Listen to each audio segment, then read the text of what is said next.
Yes. And based upon your review of those reports, does that solidify your opinion that the defendants could not have left Melissa Perez in Unit 3102 on June 23rd, 2023 without taking her into custody? Yeah, I would agree with that. Pass the witness.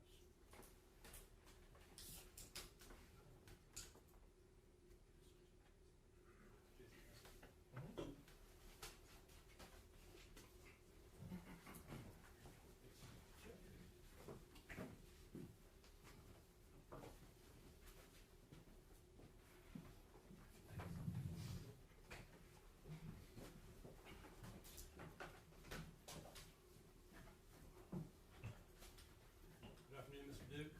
Hi. I want to touch on a few things that Mr. Lunan asked you about. There was a lot of discussion last week about on-view arrest versus walking a warrant arrest. And there's a statement that, if you remember, was being made that the duty to arrest arose once probable cause is reached. Do you remember that? I do. Okay. And so you'd agree there's a difference between someone committing or admitting to a felony in the presence of an officer or on view as being sufficient to support probable cause in that moment, right? I agree. As opposed to later on in an investigation developing a belief that someone has committed an offense. I agree. So like when we saw with Melissa Perez when Officer Rojas got there, and we have that felony criminal mischief that she admitted to, right? Correct. Remember that? And the on-view probable cause evidence when she committed that felony assault on Jonathan Salinas, right? Right. And the on-view probable cause evidence when we see she's committing felony aggravated assault against Nathaniel Villalobos, right? Right. And also another example you'd agree is the on-view probable cause evidence we see when she committed the felony resisting arrest with a deadly weapon that night, right? Right.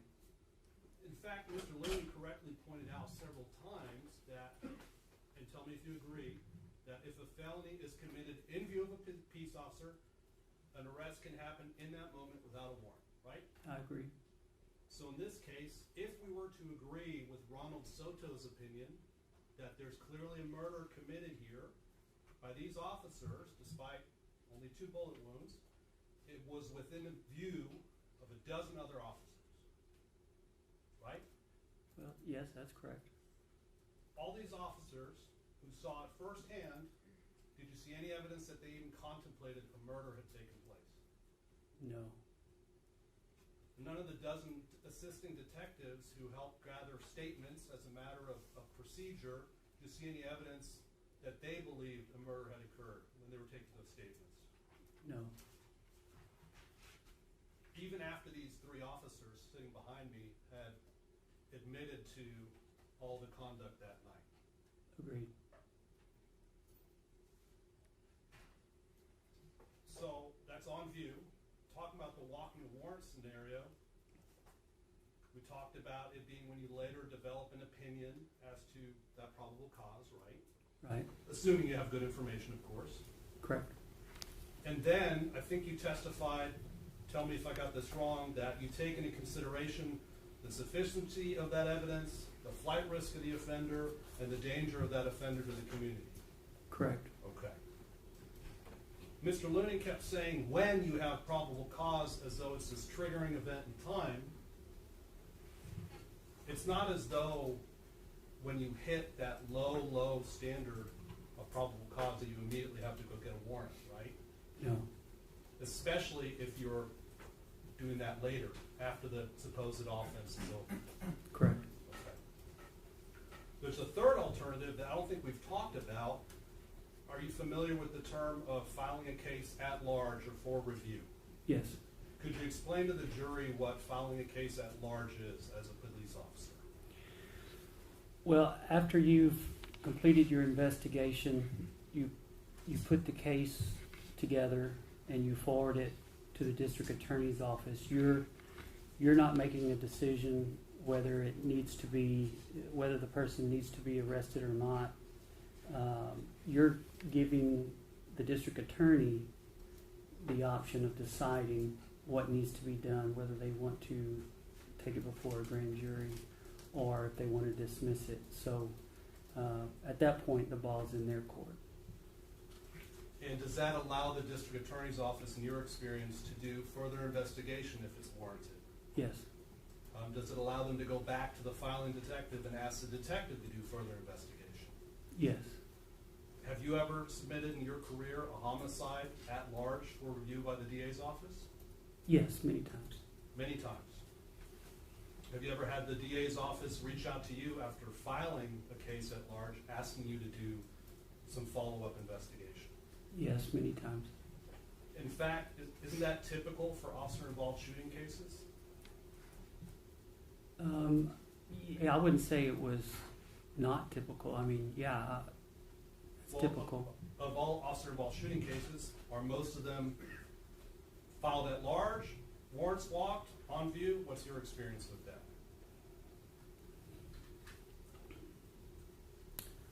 Well, I've never filed a case on an officer, or every instance that I've had an officer-involved shooting, it was very clear that there was no wrongdoing. And so those cases would still get submitted to the district attorney's office for review, even if that's your belief as a detective, right? Correct. And that's to separate the law enforcement out on the street, the detectives, from the DA's office and the decision-making process, right? Correct. And that independence is important. Correct. Right? Because normally, the DA's office is not part of that Walker warrant situation like we saw in this case. Right.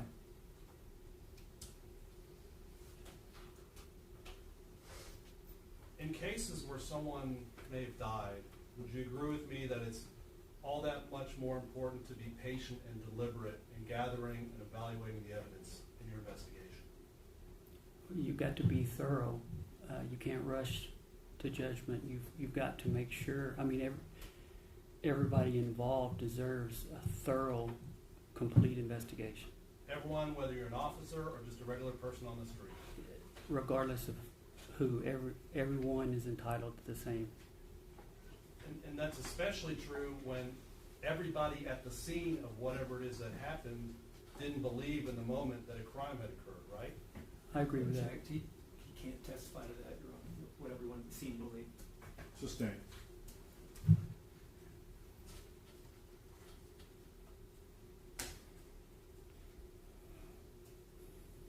If these three men were suspected of a crime that morning and were being interrogated and not free to leave, what would a detective have to do to get their statement? Read Miranda's and read on the Miranda rights. Right. And did that happen in this case? No. I want to shift gears to another topic that Mr. Lunan touched on. Regardless of which of these three ways the case comes to where we are, whether someone's arrested at the time, a warrant's walked, or a case is filed at large, would you agree with me that it's the district attorney's office that makes the decision on whether a case moves forward? I agree with that. And it's the prosecutors who decide actually what cases get presented to grand jury at all, right? Correct. And they decide what evidence gets presented, right? Yes. Both inculpating, evidence pointing to guilt, and exculpating, evidence pointing towards innocence, right? Correct. And in your experience, in your many years in law enforcement, would you agree with me that the district attorney's office, who hosts the grand jury and provides them with the coffee and donuts, they have a lot of influence over what a grand jury decides? I agree. And the standard at grand jury, is that the same probable cause standard as we have in an arrest warrant, or is it a higher standard? It's the same.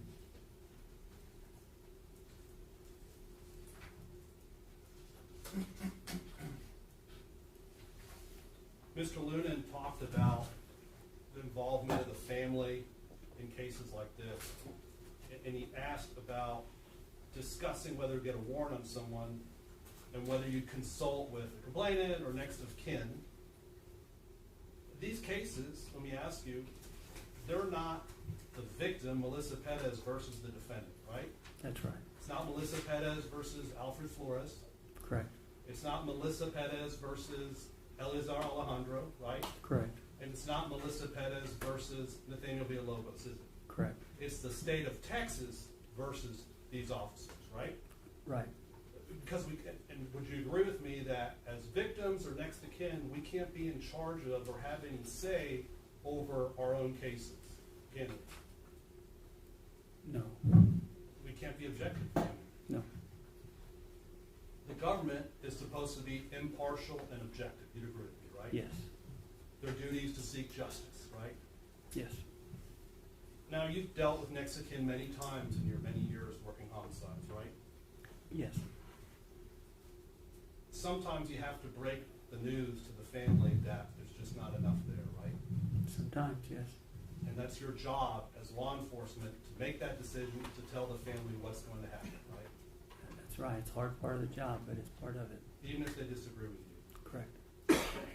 So whatever Ronald Soto may have felt about wanting to satisfy Melissa's family after meeting with them, that's not an appropriate basis to rush to go get an arrest warrant, is it? No, it's not. And whatever the administration at SAPD or the Civil Rights Division here at the DA's office felt about wanting to satisfy the family, that too would be an inappropriate reason to participate in rushing to get an arrest warrant on these officers. I agree with that. Regardless of Ronald Soto's opinion in this case, the standard in this courtroom is not probable cause, right? Correct. And I think you said it last week with Mr. Goss, the goal is beyond a reasonable doubt. Correct. May I approach, Your Honor? Yes. I want to turn back to one of these several demonstratives here. I think it states 184. Do you remember review of this chart with a couple different witnesses? Does this look familiar to you? Yes. I think we were covering the round count, and there's some dates on here, right? Correct. So you watched Ronald Soto's testimony, and you saw, if you agree with me, that he really dug in about having probable cause 12 hours post-shoot. Yes. He was very clear about that that's all he needed, and that's what he had at that moment on that day, right? Yes. And that was June 23rd. Yes. Okay. So since he walked those warrants for these three officers on that day, with the consent and blessing of the DA's office, the autopsy had already been done, right? Yes. We heard testimony about Detective Juarez sharing the findings of that autopsy, right? Correct. Which showed 2 bullet wounds, gunshot wounds in Melissa Perez, right? Correct. Despite there being 3 murder warrants. Correct. Later on, we learned about toxicology coming back on Melissa, right? We did. About her extreme level of intoxication, right? But that information didn't provide anything new in terms of the guilt or innocence of these 3 officers, right? That's correct. And we heard from Ms. Holly Warden about the firearms and tool mark testing, these shell casings and the projectiles. In September of 2023, she did that testing before grand jury in December of 2023. That testing, that didn't reveal anything new about the guilt or innocence of these officers, did it? No. Because we knew who shot, right? Correct. They admitted as much, right? Right. It was documented on dozens of cameras, right? Right. And Ms. Warden actually testified that long after grand jury, in September of 2024, there was even more testing done. And I think she said that it was like pulling teeth to get Ronald Soto to go back and get more projectiles out of that apartment. That didn't tell us anything new, right?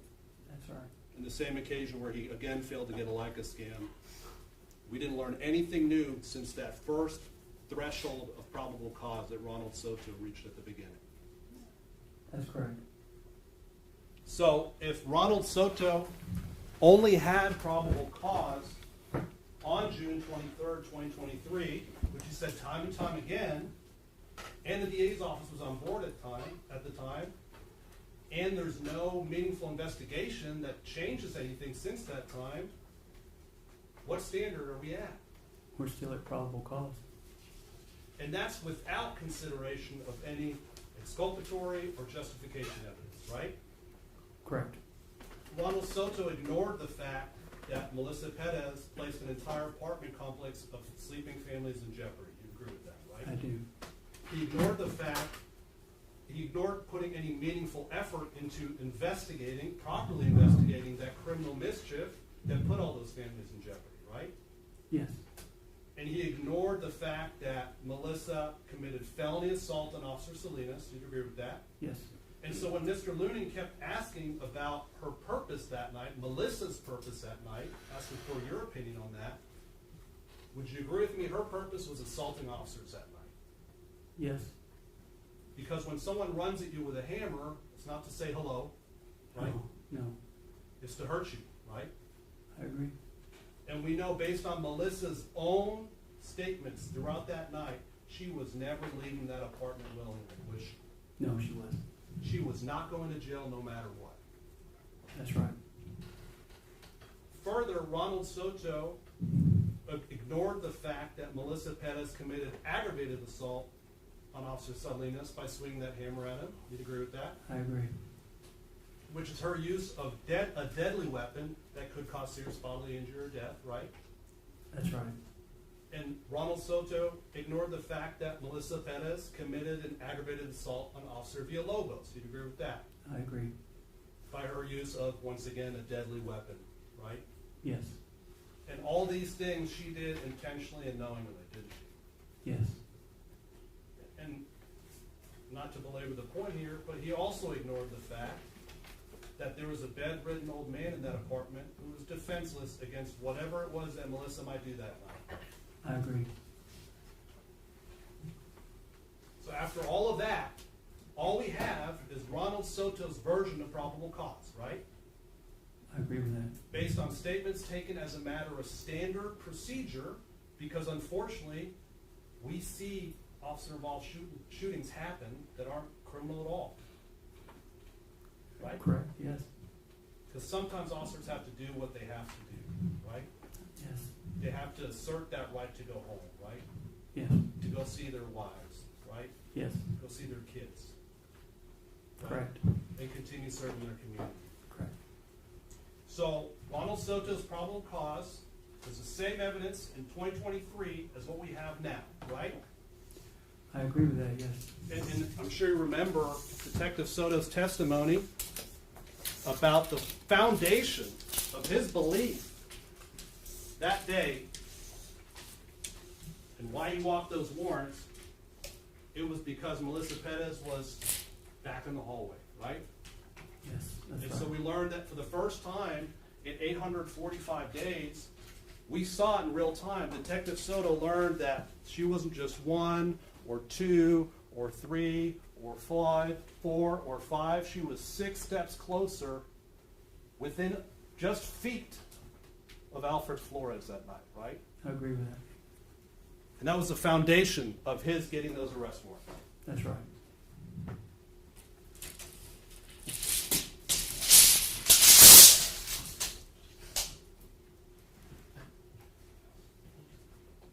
I think, Mr. Duke, that's all I have, Your Honor. We don't have any regret. All right, No question. all right, thank you. Thank you.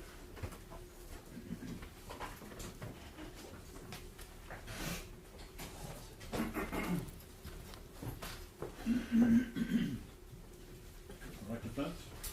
The defense calls retired Detective Lisa Miller, please. Sergeant, sorry, Ms. Miller. Sorry.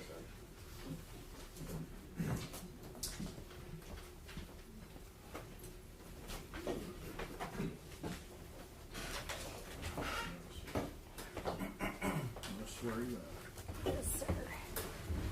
Do you solemnly swear or affirm that the testimony you give in this matter will be the truth, the whole truth, and nothing but the truth, so help you God? I do. You may need to adjust the microphone, make sure everybody can hear you. You could introduce yourself to the jury and spell your name for the court report, please. Good afternoon. My name is Lisa, Lisa Miller, Miller. Defense? Thank you, Judge. I'm sorry, Sergeant. Sorry about that. So now that you introduced yourself to the jury, what did you do as a profession before you retired? I was a police officer for San Antonio Police Department for 28 years. And just kind of to get an overview, how did you serve in that role over those years? I had a fantastic career. I spent 11 years on patrol on the Deep West Side, and like Detective Duke, I was a field training officer. Spent the majority of that 11 years working the 2 to 10 shift in the afternoon and at night. And when I promoted to detective, I was assigned to SVU. I was there for 4 years. We handled crimes against children, family violence, and all felony sex crimes. While I was with SVU, I was appointed as an instructor out at the police academy, and I taught a couple of different courses because I was a state certified special investigator of family violence and sexual assault. After the 4 years in SVU, I moved to homicide, to the murder detail. I worked both cold case and active murders. And I continued working as an instructor for the academy. I created and taught a 40-hour course for all new detectives who were recently promoted to teach them how to do criminal investigations. The last year I was assigned to homicide, I was on loan to the U.S. Marshals as part of their Lone Star Fugitive Task Force. And then I was promoted to sergeant. I went back to patrol on the Deep West Side and spent a little over 5 years there before I retired. That's a long career. And I want to break down, that's kind of the overview. I want to kind of break down some of those individually. So give us, we have to ask this question, you know that sort. Some of your training and background, academy, some of the things you did to become a patrolwoman.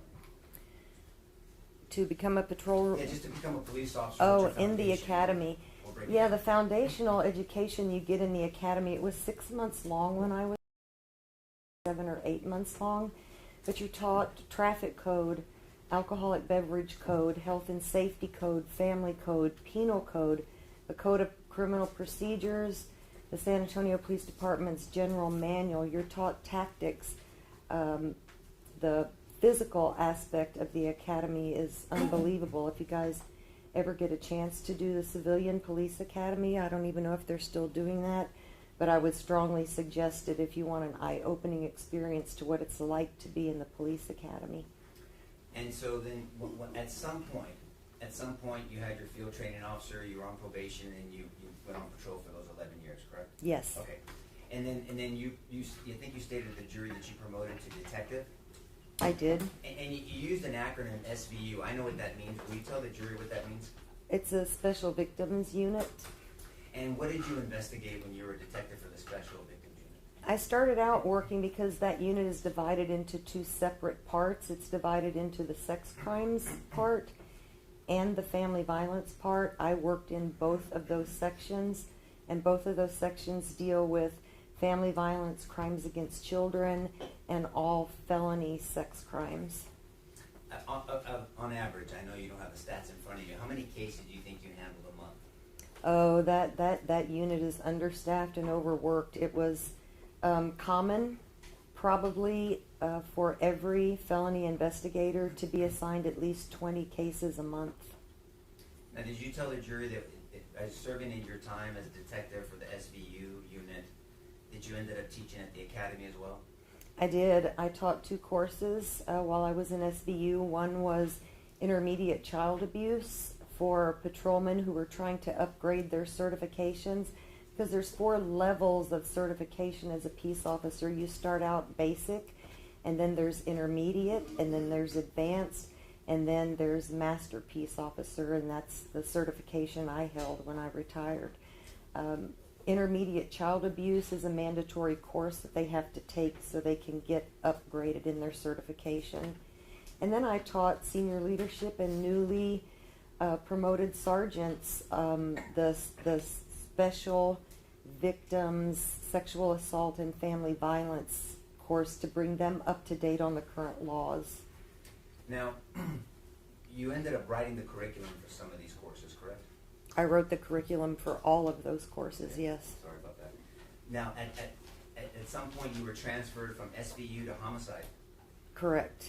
And then how long were you in homicide? I know you mentioned it, but I want to break that down. How long were you in homicide? 7 years, but 6 years on the murder detail, and then 1 year with the U.S. Marshals Service. So is it fair to say that that 8th year or that last year with U.S. Marshals, you weren't doing as many homicide investigations at that time? That's correct. But tell the jury, not me, tell the jury kind of your duties as a homicide investigator. So when you're on the murder detail, you're not just investigating murders. You're also investigating suspicious deaths, accidental deaths, except for vehicle crimes. If it's a DWI assault or DWI manslaughter, we have a special traffic unit that does the traffic investigations. The murder detail doesn't deal with the aggravated assaults or the simple assaults. There's two murder teams, and that way we cover all 7 days of the week. So you could get 3 or 4 or 5 calls a month that are not murders, but you still have to go out and investigate them.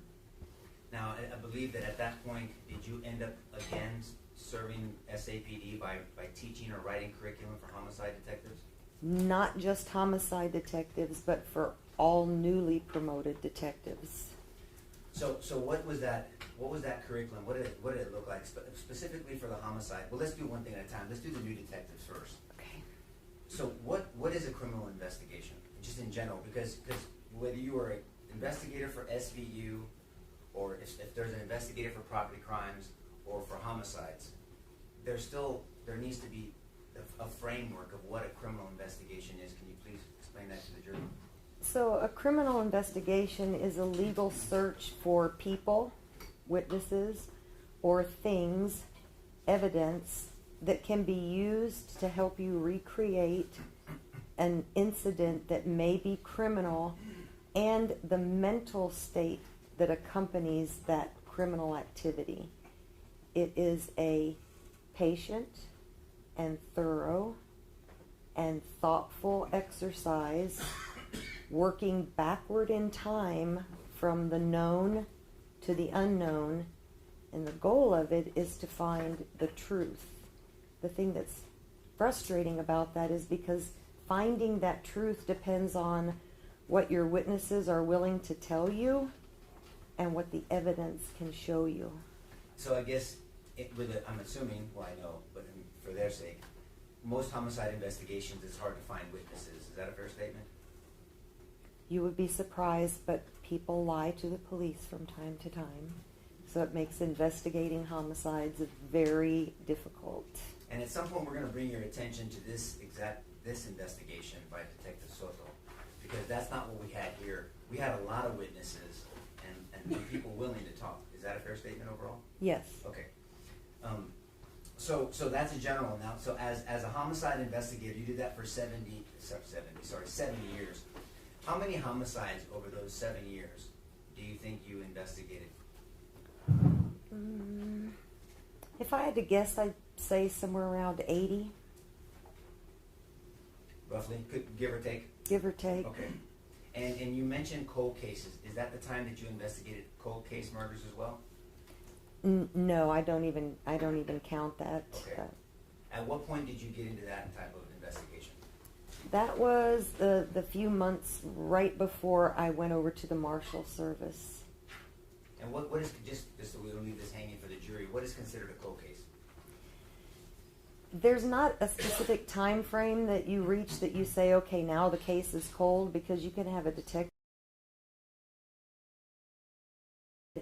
and he may have on his desk one of the first cases that he ever got, but he just can't turn loose of it. So it's kind of depends on the individual. A lot of cases become cold because a detective will transfer out or get promoted, and then those cases will go into the cold case file. So there's a lot of variables that determine when a case is cold and when it's not. And did you have occasion in your career to solve cold cases? I did. So now I want to bring your attention to you being a sergeant. After you served not only our community but SAPD as a homicide detective, at some point I think you told the jury that you promoted? I did. What entails promotion? Does you get chosen? Is it just merit system, or did you have to take an exam? For both the rank and of detective and sergeant, it's based solely on your test score when you take the promotional exam. So now I want to bring your attention now to this investigation. Did you have an opportunity to review this investigation that we heard? The investigation involving Sergeant Flores, Officer Alejandro, and Officer Villalobos? I did. How many, roughly, I know you're not doing billable hours, and we'll talk about with your compensation or not, but how many hours roughly do you think you have spent reviewing this case? Hundreds of hours. Hundreds meaning more than 100? Yes. 200 more? Okay. Now let's talk about, have you been compensated for this? I've been compensated for the work I have done up until this year. So there's been a period of time where you haven't gotten any compensation? Correct. Who has compensated you? Combined Law Enforcement of Texas, the statewide police union, is paying my salary. Did you charge your normal rates for this? No, I did not. Are you keeping track of every hour or minute that you're spending on this case? No, I am not. Have you been sitting in this courtroom all 3 weeks of this trial? Yes, I have. And that is normal for an expert to do before they testify? Objection to leading, Judge. I'll suspend. Do you know if that's normal? Yes, it is normal.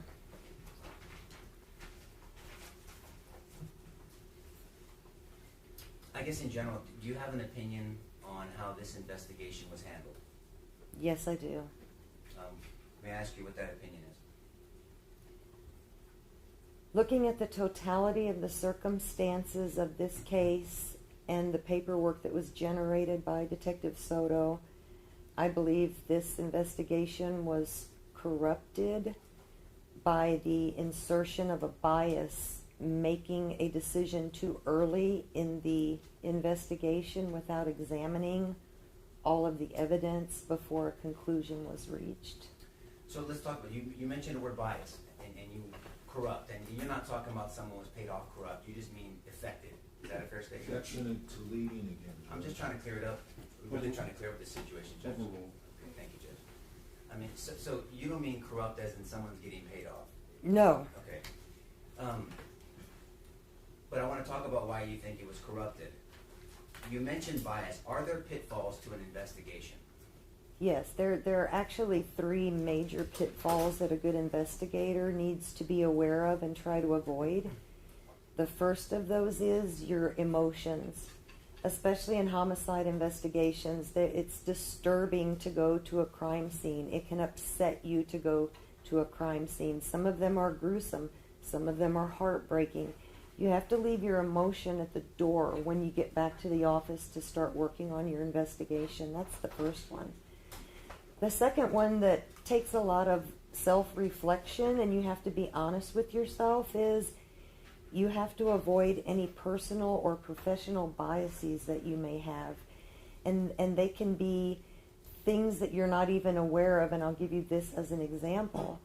I was investigating a murder case, and my suspect was in jail on an unrelated charge, and I said to the office, hey guys, I'm going to run over to the jail and try to talk to this guy.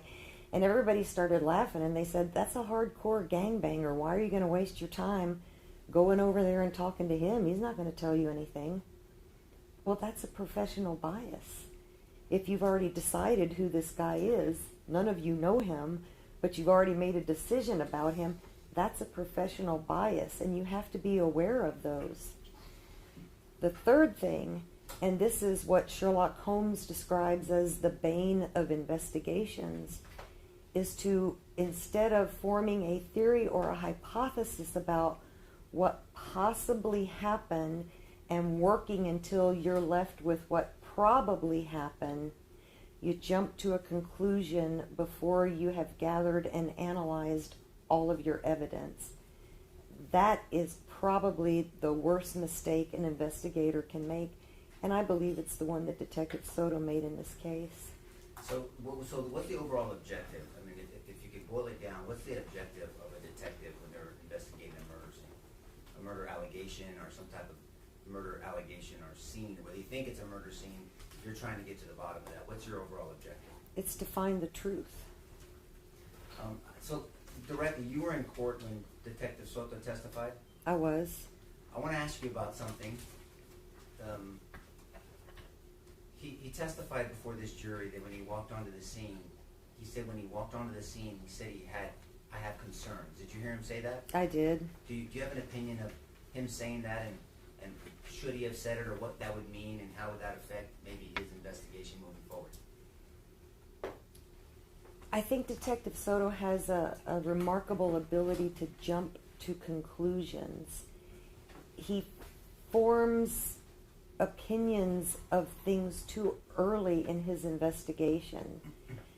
Seeing a pile of shell casings should not be a concern to a detective who's just arrived upon the scene, because I can come up with several scenarios as to why that pile of shell casings would make perfect sense. So, do you have an opinion on whether you think that maybe tainted the way he looked at the evidence moving forward? I don't want to say he had a preconceived idea of what happened at this call, but I can tell you that his ideas were premature as he arrived at the scene to start investigating. Okay, so you're very intimate with this incident. How many? The jury knows this, but how many officers were there? In total, Yes, ma'am. 15. What are they potential? Those officers are potential what for a jury like this?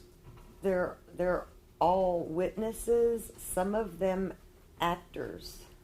Do you recall, have you kept track of how many of those witnesses the government has brought for this jury to listen to?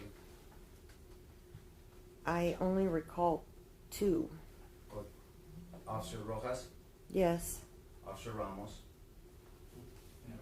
No. Not Officer Ramos, I'm sorry. Maybe I wanted to hear from him. Officer Chernak? Yes. And then Salinas? Oh, yes. Those 3, okay. Yeah, 3.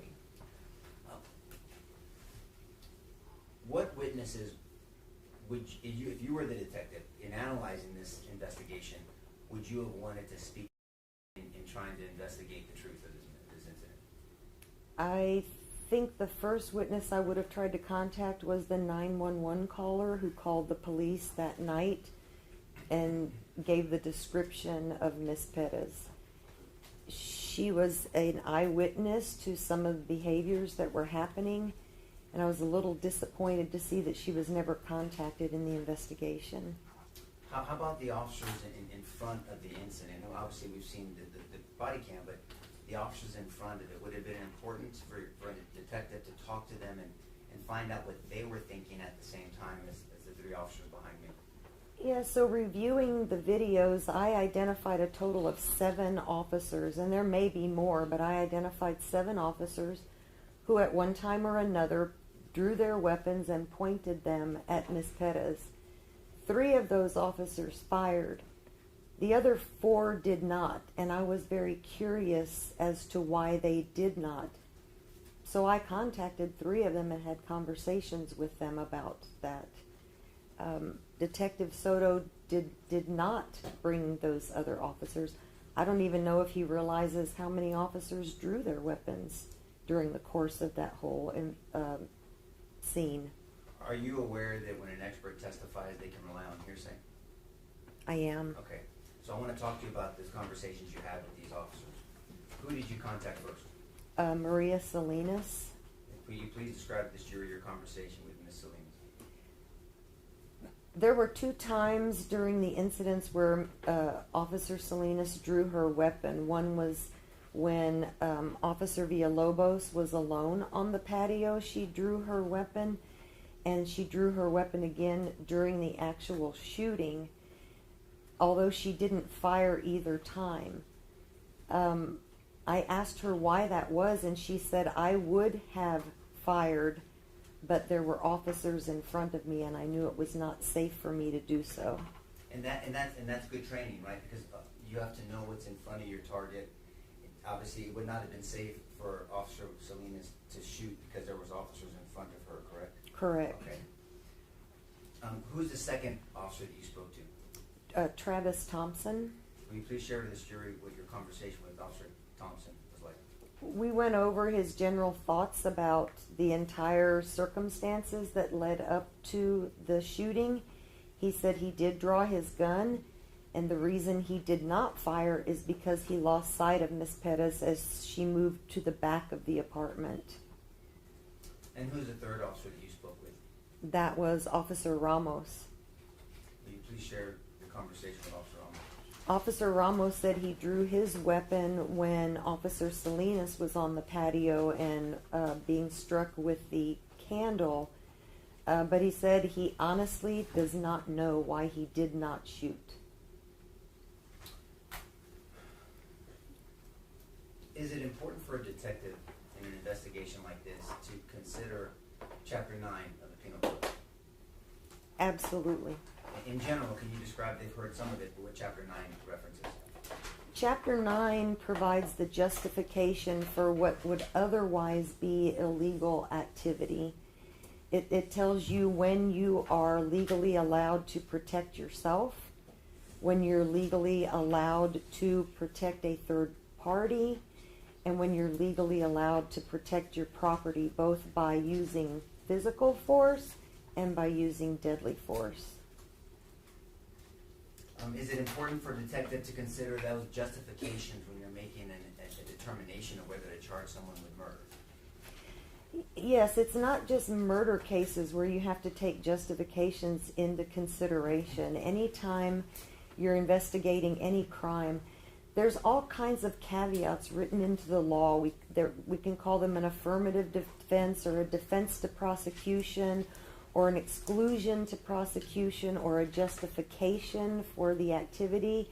At the end of your investigation, you need to research the laws to make sure there's not some legal reason that we would not prosecute someone over that behavior that would otherwise be criminal. Can I push, Judge? Yes. Is that blue gun here?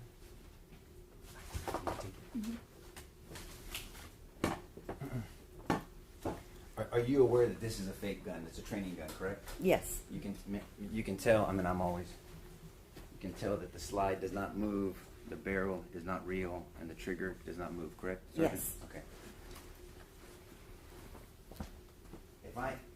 I won't point it at you. I'm going to point it to your right, in between you and Mr. Hernandez, and above our court reporter. Let me do this. I'm sorry. Just have it. If I point the weapon at somebody, what would that normally be? It would either be aggravated assault or deadly conduct.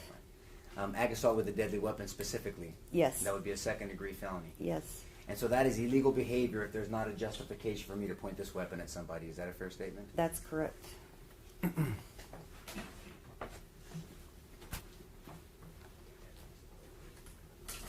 If I feel threatened by that hammer, and then I point this weapon at you, it's no longer, what is it? Is it still an ag assault with a deadly weapon? No. Why? Because Chapter 9 says that you have the right to protect yourself from unlawful deadly force. Now, if that was a knife that you had, or you were coming at me with a car, would it be the same scenario? Same thing. If you had a firearm, would it be the same scenario? Same thing. So as you stated, better than I did, Chapter 9 are justifications for other activity that would normally be illegal, but then it's justified, not an excuse, it's justified because of the specific circumstances. Correct. And does Chapter 9, how does Chapter 9 guide us and instruct us on whose eyes we should be looking through?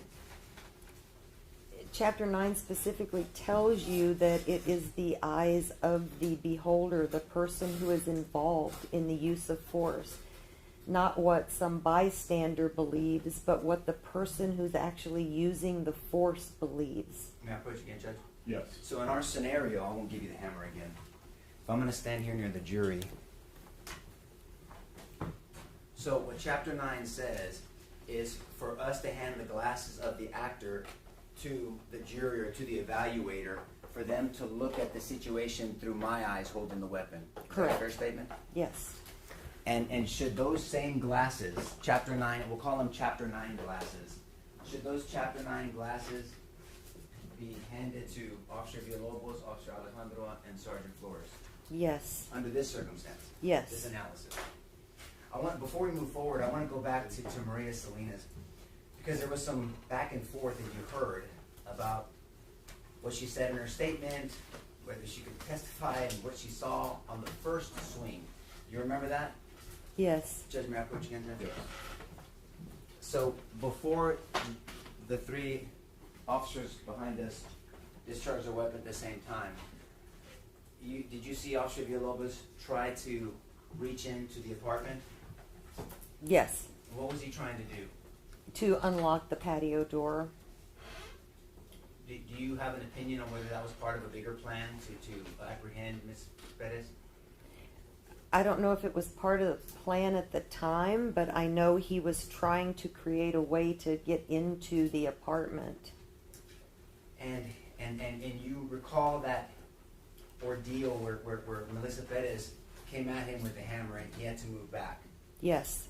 Did officers draw their weapon during that engagement or that exchange? Yes. Do you remember which officers drew their weapons? I only remember Maria drawing hers. I think there were a couple of tasers, but I don't remember who had them. May I return the hammer, Judge? Yes. When you talked to Maria Salinas, did she talk to you about how close? Because we saw the video and there was some back and forth on whether she was saying, "Hey, dude, she was that close to you," and then you remember the government making a big deal about, "Well, we can't see it from the body cam." Right. Objection is the hearsay, Judge. I was talking about what they said, Judge. It was in court. All right, let me hear the question. Did Maria Salinas tell you during that engage how close that first movement towards Officer Villalobos was before the shooting? She didn't. Objection, hearsay. She's an expert, Judge. She's been testifying in Maria Salinas' conversation with her for minutes now. Now he's objecting? Overruled. Continue, sir. I didn't speak to her specifically about how close the hammer came to Officer Villalobos, but she did mention that she came close to pulling the trigger at that time. Objection is to strike me as not responsive to the question. I'll sustain. Okay, so Sergeant, did you have a conversation on whether she got close to discharging her weapon during the first attack from Ms. Perez? Yes. Objection, relevance. It's relevant, Judge. It goes to their behavior that night and what threat they were facing, and this is the first threat. It's, again, how close Maria Salinas came is not relevant. Overruled. Continue, sir. I'm sorry, what was the question? But did she talk to you about how close she came to discharging her weapon from that first engagement from Ms. Perez? Yes, that was her comment to me, is I came close to pulling the trigger when she first attacked V. And V is who? Officer Villalobos. Got it. So, I want to direct your attention now to the timeline of this investigation. You saw how fast it was, how fast the determination was made to walk warrants. You've seen that during this trial? Yes. And that we're going to debate whether it was, the decision was made in 8 hours and then they walked the warrant in 14, but let's just give 16 hours. Is that normal to walk a warrant in 16 hours in an officer-involved shooting like this? No. Can you from your experience, can you tell us what the normal timeline of an investigation on an officer-involved shooting would be and take, and how it would go through the process? Yeah, I can't give that to you in hours, but I can give that to you in a description of what needs to happen in an investigation. Remember, I told you that it was patient and thorough and thoughtful. And what you're doing in that time is you're gathering all of your evidence, your witness statements and your physical evidence, and you're evaluating it. You have to evaluate what your evidence is showing you, and you have to analyze what the evidence is showing you. So that's very time consuming, because it's not just that you got a statement or one of the other detectives runs over and tells you, hey, this is what the witness said. You actually have to take the time to digest that information and put it all into perspective. There was no way in that timeline that he even could evaluate all the evidence. In fact, we know he did not from the audit trails of the body-worn cameras. I totaled up just in raw numbers, there was over 18 hours just of video from the officers' body cameras. Well, that's what I was going to go with you next, and so we won't belabor the issue. I think the jury has had their fill of audit trails, but it's important, right? It is Yes. critical because it gives us evidence of what was done or not done. Is that a fair statement? Yes. Okay, so you mentioned 18 hours of data, of information or video. Is it normal for a detective not to view all evidence to include body worn if you have actual video before they make an allegation and walk a warrant for something as serious as murder? I don't think you can. So I want to talk. I mean, Mr. Newman went over it with Detective Duke, but the duty to arrest Melissa Perez versus Detective Soto's duty to arrest. Do you remember when there was an exchange with the government and asking questions about that? I do. Okay. Can you make that distinction? I think Detective Duke addressed it, but do you have an opinion about those two things? Yes, I do. The Code of Criminal Procedures in Chapter 2A specifically tells officers that in all instances where they have the authority to arrest without a warrant, they are to arrest. It says the officer shall. It's not giving them the option. It's telling them if you have a warrantless arrest authority, you need to act. But there's nothing in that chapter that directs an investigator to immediately obtain an arrest warrant and go out and arrest people. Those are two different standards, and there are reasons why an investigator should not immediately go out and get an arrest warrant. Now, when it comes to the situation where Melissa Perez had committed those multiple felonies, to include aggravated assault against public servants, right? Yes. And having that older gentleman there that was obviously bedridden. Yes. Was there any scenario where any officer, under their training and through your experience, would have left Melissa Perez at the apartment at that moment? No, I don't believe so. In speaking with some of the other officers, I would ask them this question: would you leave an infant with Miss Perez?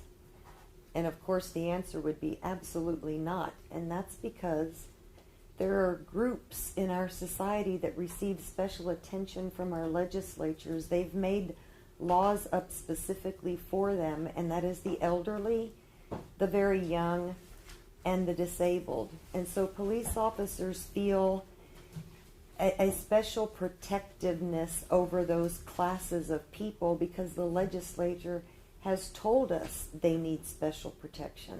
Now that's one aspect of it, but then would there ever be a scenario in your training and experience where officers would just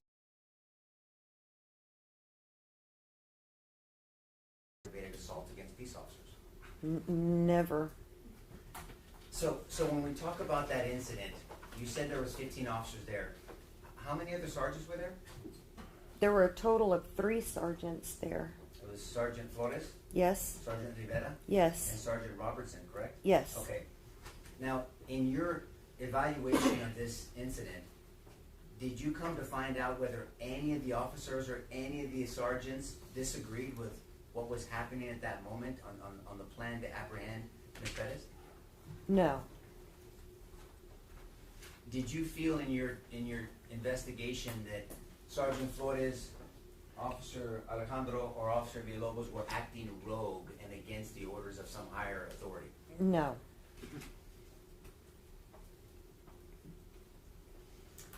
You mentioned something earlier, so I want to make sure we clear it up because I caught my attention. You talked about premature conclusions. We heard this, but what number of officer-involved shooting investigations was this for Detective Soto? This was his first one. We heard about the rotation. In your experience, should he have investigated this being his first officer-involved shooting? No, not just because he didn't have the experience, but he also did not have the training to conduct an officer-involved. He didn't have any training in specifically in homicide investigations. So it would have been wise for his supervisors to assign this case particularly to a seasoned detective and have Detective Soto shadow that detective who was actually conducting the investigation. In the course of your reviewing this incident and this investigation, did you come to find out of a meeting with Captain Van Geffen? Yes, Captain Van Geffen wrote a report about that meeting. Did you review that report? It was only a couple of lines, yes. Did you come to find out whether Captain Van Geffen met with certain people about this incident? Yes. Who did Captain Van Geffen meet with? His report stated that he met with Mr. Harris. Do you know when that happened? The day of the shooting, later in the afternoon. So the day of the shooting later in the afternoon, within that 16 hours, right? Yes, sir. Captain Van Geffen met with Mr. Darrell Harris sitting at the government's table here. That's what his report reflected, yes. Did the report reflect what they talked about? The report said they discussed the case and the decision was made to arrest. Okay, I want to talk about that. So what you're telling this jury, based off Captain Van Geffen's report, that Captain Van Geffen met with this gentleman to my left, Darrell Harris, and the discussion in that meeting was made to make the arrest. That's what the report reflected. So is it fair to say that Mr. Harris was involved in that decision to make this arrest? I can't reach that conclusion, but it conflicts with Detective Soto saying he made the decision to arrest. So we heard Detective Soto tell this jury that he made the decision to make this arrest, correct? Yes. And so there's once again some inconsistencies. Yes. Can you make any conclusions from that, or do you have an opinion about that? I still don't know who made the final decision to arrest these officers. Did we hear from Captain Van Geffen during this trial from the government's case in chief? No, sir. Do you know why? No, sir.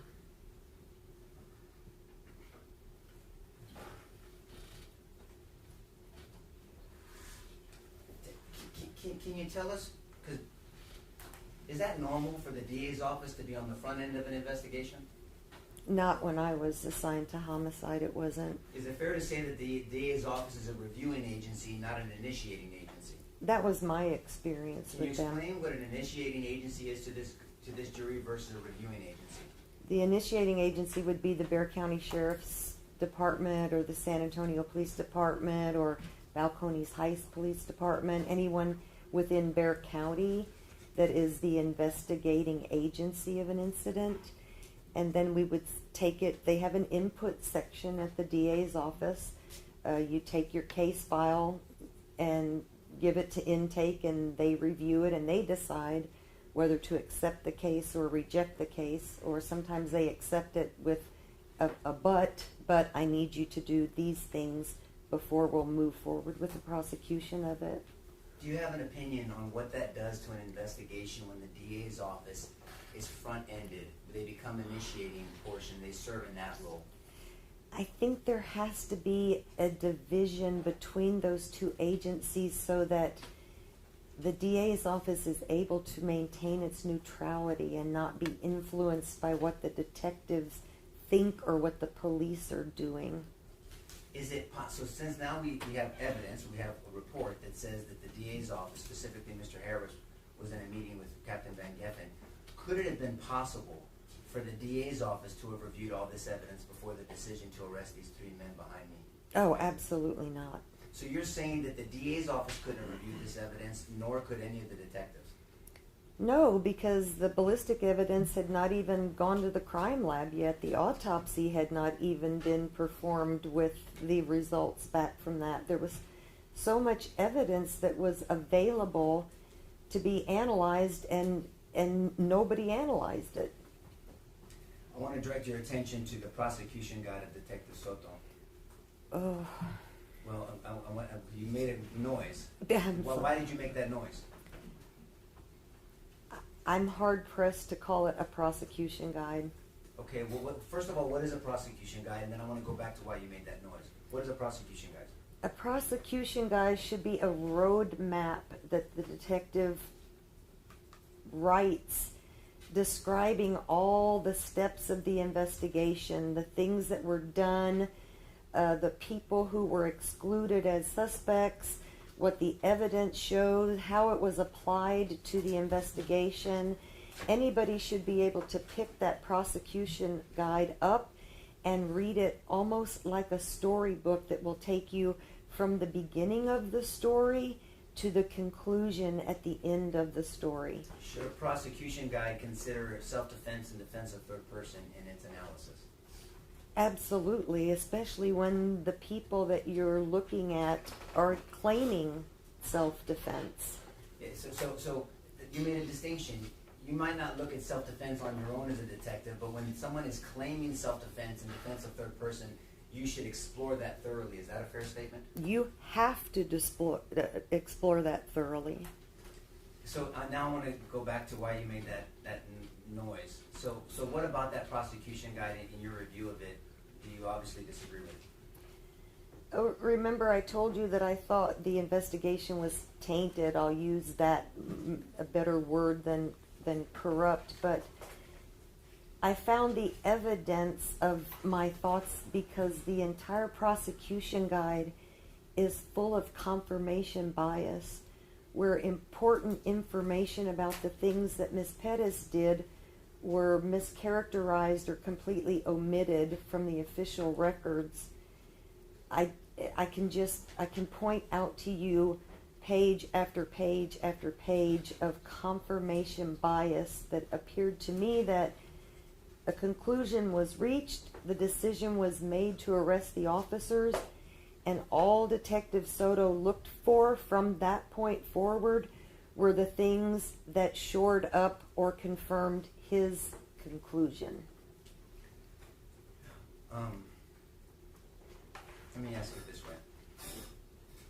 If you had been in the position of any of the three officers behind me, and based off of your analysis in this case, I'm going to ask what you would have done. Would you have believed it would have been reasonable and immediately necessary to stop Ms. Perez with deadly force? Yes.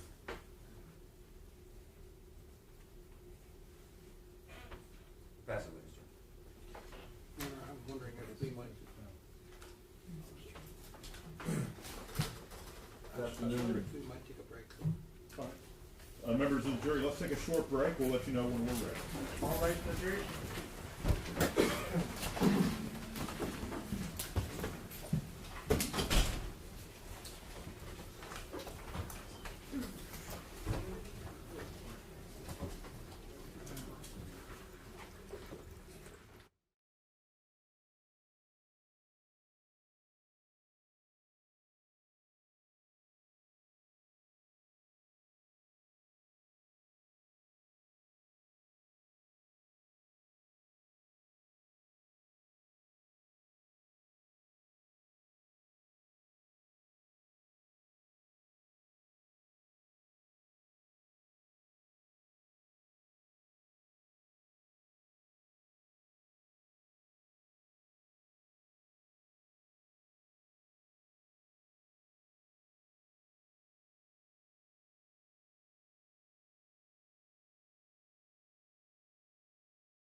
right, members of the jury, welcome back. Defense? Yeah, I believe they passed. Abstain. Yes, sir. Sorry about that. And, Sergeant Miller, good afternoon to you. Thank you, and to you too. And I recall we probably met, our paths crossed back when you were the special instructor, senior instructor in sex crimes and domestic violence. That is correct. And you, sir, were a baby prosecutor at that time. It's been a long time since. Thank you, ma'am. So,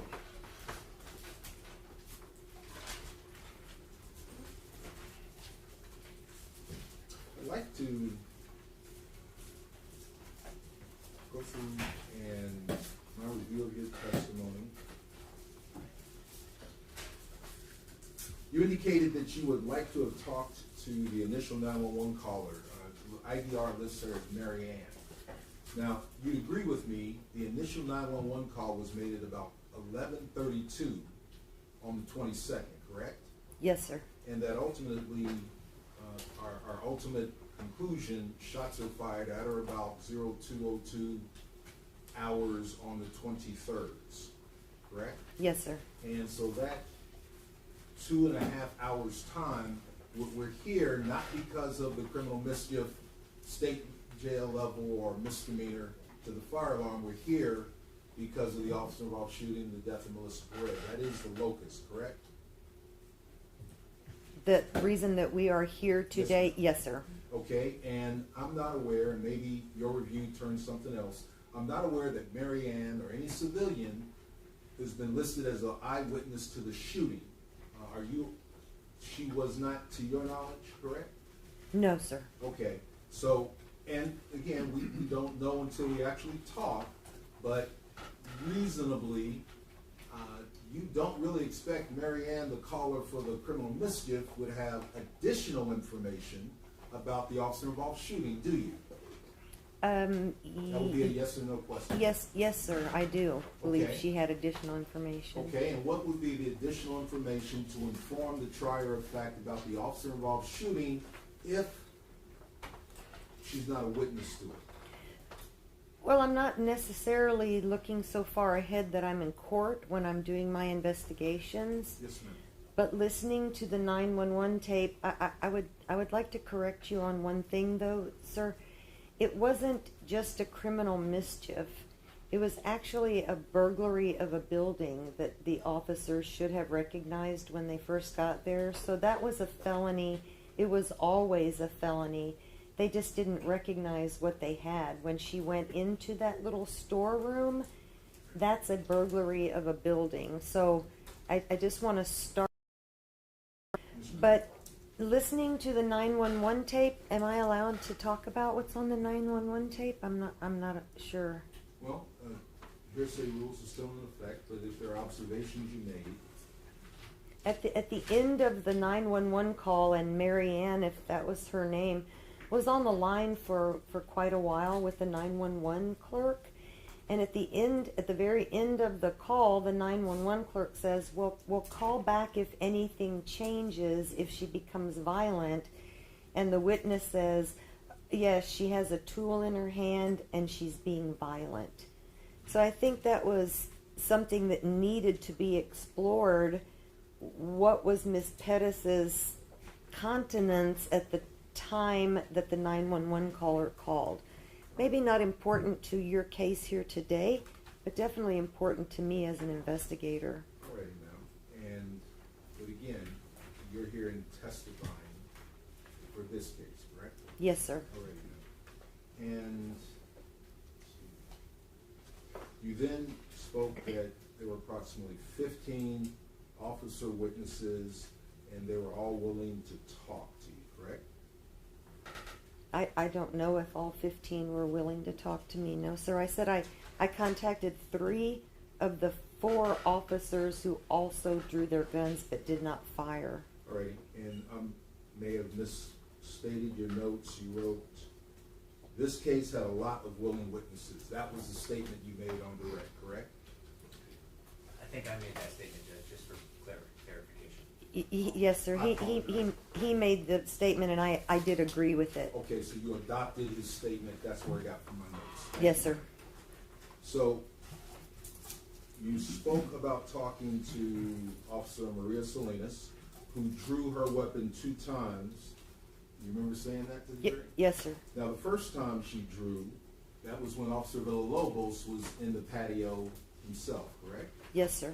And she was one of those that yelled, hey, hey, hey, and then he quickly backed up. You recall that? Yes, sir. And you told this jury that she said she didn't fire because we had an officer downrange, correct? No, sir. That was the second attack of Villalobos and Sergeant Flores. But he was downrange of her at the time, wasn't he? The first time when Villalobos was in the patio, he was downrange from her weapon, wasn't he, ma'am? Oh, yes. Yes, he Okay. was. And she also observed him propping his left foot up against the door because it opened out such that Melissa Perez couldn't get out to him, correct? I didn't discuss that with her. She didn't discuss it, but you've seen the body cam, correct? Yes, sir. You've seen her body cam, which shows Villalobos, if I may now stand, Judge? Yeah. Standing outside the door, he's got his left foot out. He initially draws his weapon, then he transitions to less lethal with his taser. You remember that sequence? On the first attack, I don't recall him pulling his taser out on that occasion.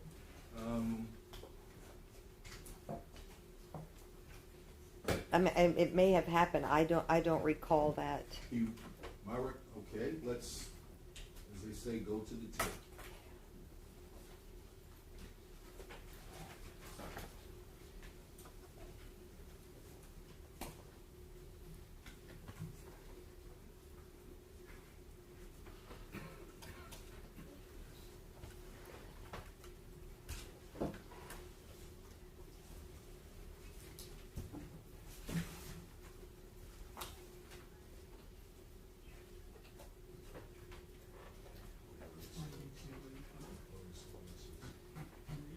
And for the record, Your Honor, I'm going to State's Exhibit 10, the body-worn camera footage of Officer Maria Salinas. Okay.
Got it? If you're asking me to go there, you're asking the wrong person.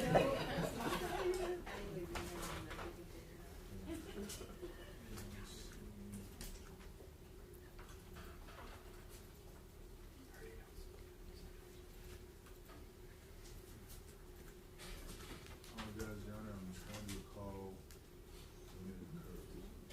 151, thank you, sir.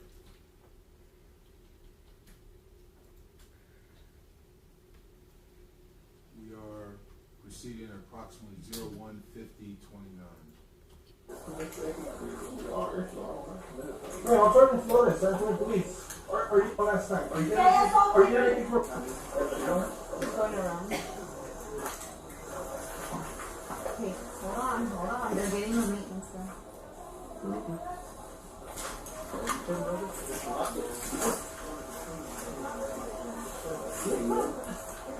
unlock it? Can you unlock it? Briefly?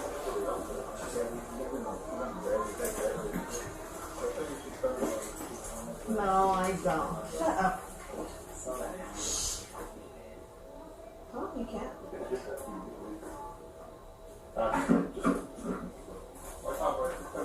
She's coming. Hey, watch out. Hey, Hey, hey! You're harassing and trespassing! you got anything on her? Yeah, she almost hit you, dude. You're trespassing! Just get back. You're trespassing! Okay, and so I apologize, I misstated, it's not his left foot, he's actually has his right foot bracing the door, and he moves from lethal to his taser less lethal, correct? It's his right hand? I never saw him draw his weapon, so he went to less lethal, while Officer Salinas had lethal. Okay, maybe my memory is faulty. I'll play it back at slow speed.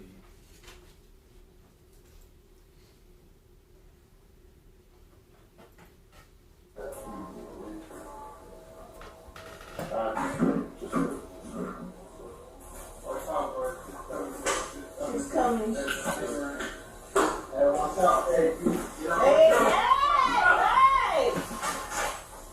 You're harassing and trespassing! Okay, yeah.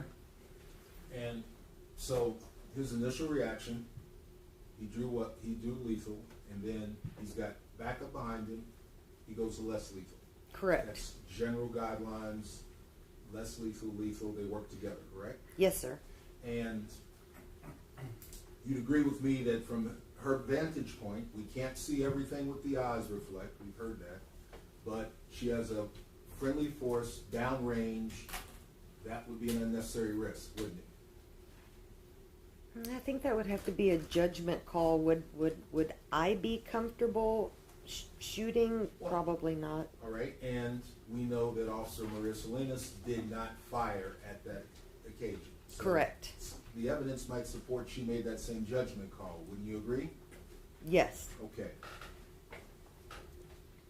And then we all know the second occasion after the execution of the plan, correct? Yes. And in that case, Officer Maria Salinas, she was not at the front closest to the rail. She was behind Officer Alejandro, correct? Yes, sir. And so she would be shooting over him, past Sergeant Flores, along with past Officer Villalobos, correct? Correct. And Defendant Alejandro, he still has those first two. He made a different decision, didn't he? Yes, he did. Okay.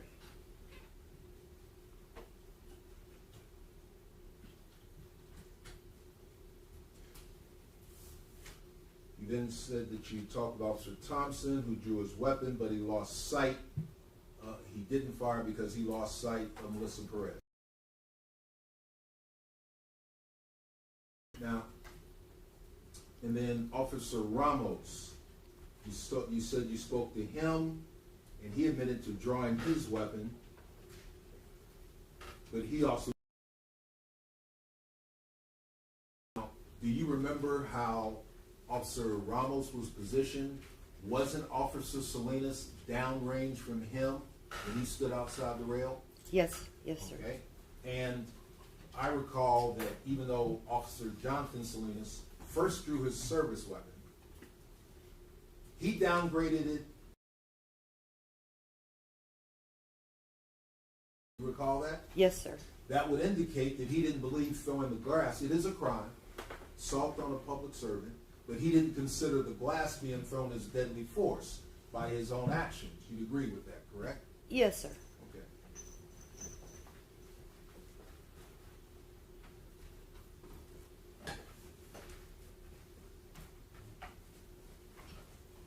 And you interviewed or talked with Officer Jonathan Salinas, and you testified that he told you, I came close to pulling the trigger.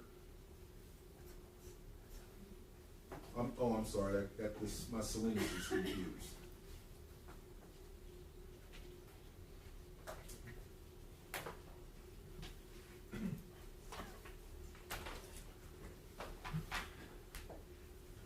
Now, you further testified to a jury that the Code of Criminal Procedure, Chapter 2, compels officers to say that they shall arrest. You recall saying that to this jury? If they have a warrantless arrest authority, yes, sir. Yes, ma'am. But in all practicality, while that's the black letter law statute, officers always have discretion in how they go about executing those arrests, don't they? You mean whether to or No, not ma'am. to arrest? My question was how they go about executing the arrest. That discretion always belongs to the officers on the ground, doesn't it? I can't say I totally agree with that, because I may have a plan of how I want to facilitate an arrest, Yes, ma'am. but if my suspect is not cooperating, then my plan's not going to work. Yes, ma'am. But again, your adaptation to what the suspect does, that's still within officer discretion, isn't it? Yes, sir. It has to be that way because the bureaucrats that write the laws aren't out on the ground, are they? No, they're not. In fact, it always rests with the officers on the ground, doesn't it? I can't say I agree with that totally, because it... Well, what situation would you want to have bureaucrats or anyone else that impel an order, but the officers on the ground don't have the final authority? When should they just drive on regardless of what they see in front of them?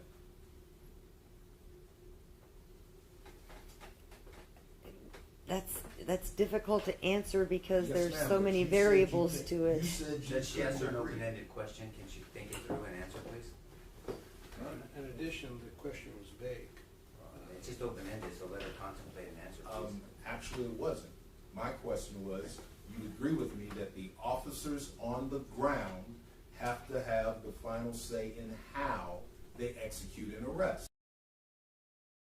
That wasn't the question he asked. Okay, let's get the next question.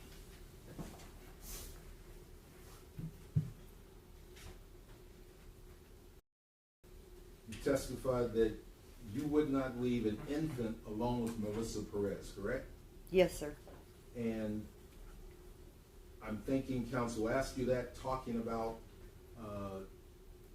the older gentleman, Mr. Santos de la Rosa, who was in that first bedroom to the left of this balcony. You recall that? Yes, sir. If there was concern about the welfare of Mr. de la Rosa because of Mr. Perez's behavior, which the officers had been observing, with 15 officers on the scene, it would be prudent to probably have somebody keep an eye on him and ensure Ms. Perez is not a threat to him. You'd agree with that, wouldn't you? Or keep an eye on Miss Perez so they could see that she was not a threat to him. Okay. And so you're saying that an officer should be designated if she moved into the room, they'd go forward and follow her? Is that the plan? I don't think there was a plan to do that because... Thank you, ma'am. I agree with you. There was no plan. Didn't let me finish talking, but okay. I'm sure counsel will allow you to follow up. Okay.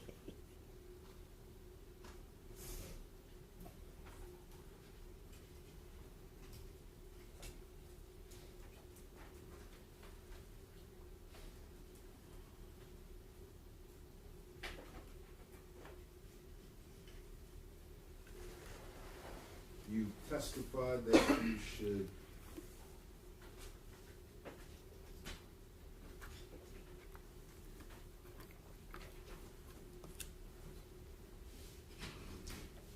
if you had been on the ground in the early morning of 2 a.m., June 23rd, and you were supervising the apprehension for Melissa Perez, what would you have done to arrest her, take her into custody without it resulting in her death? At what stage are we talking about? Well, okay. Well, let's talk about this. You saw the opening argument for Mr. Nesbitt and Defendant Flores, correct? Yes, sir. And he talked about after that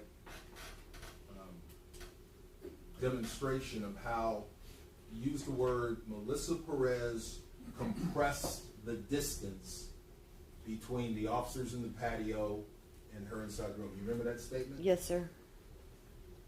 And in your experience, when did you retire, ma'am?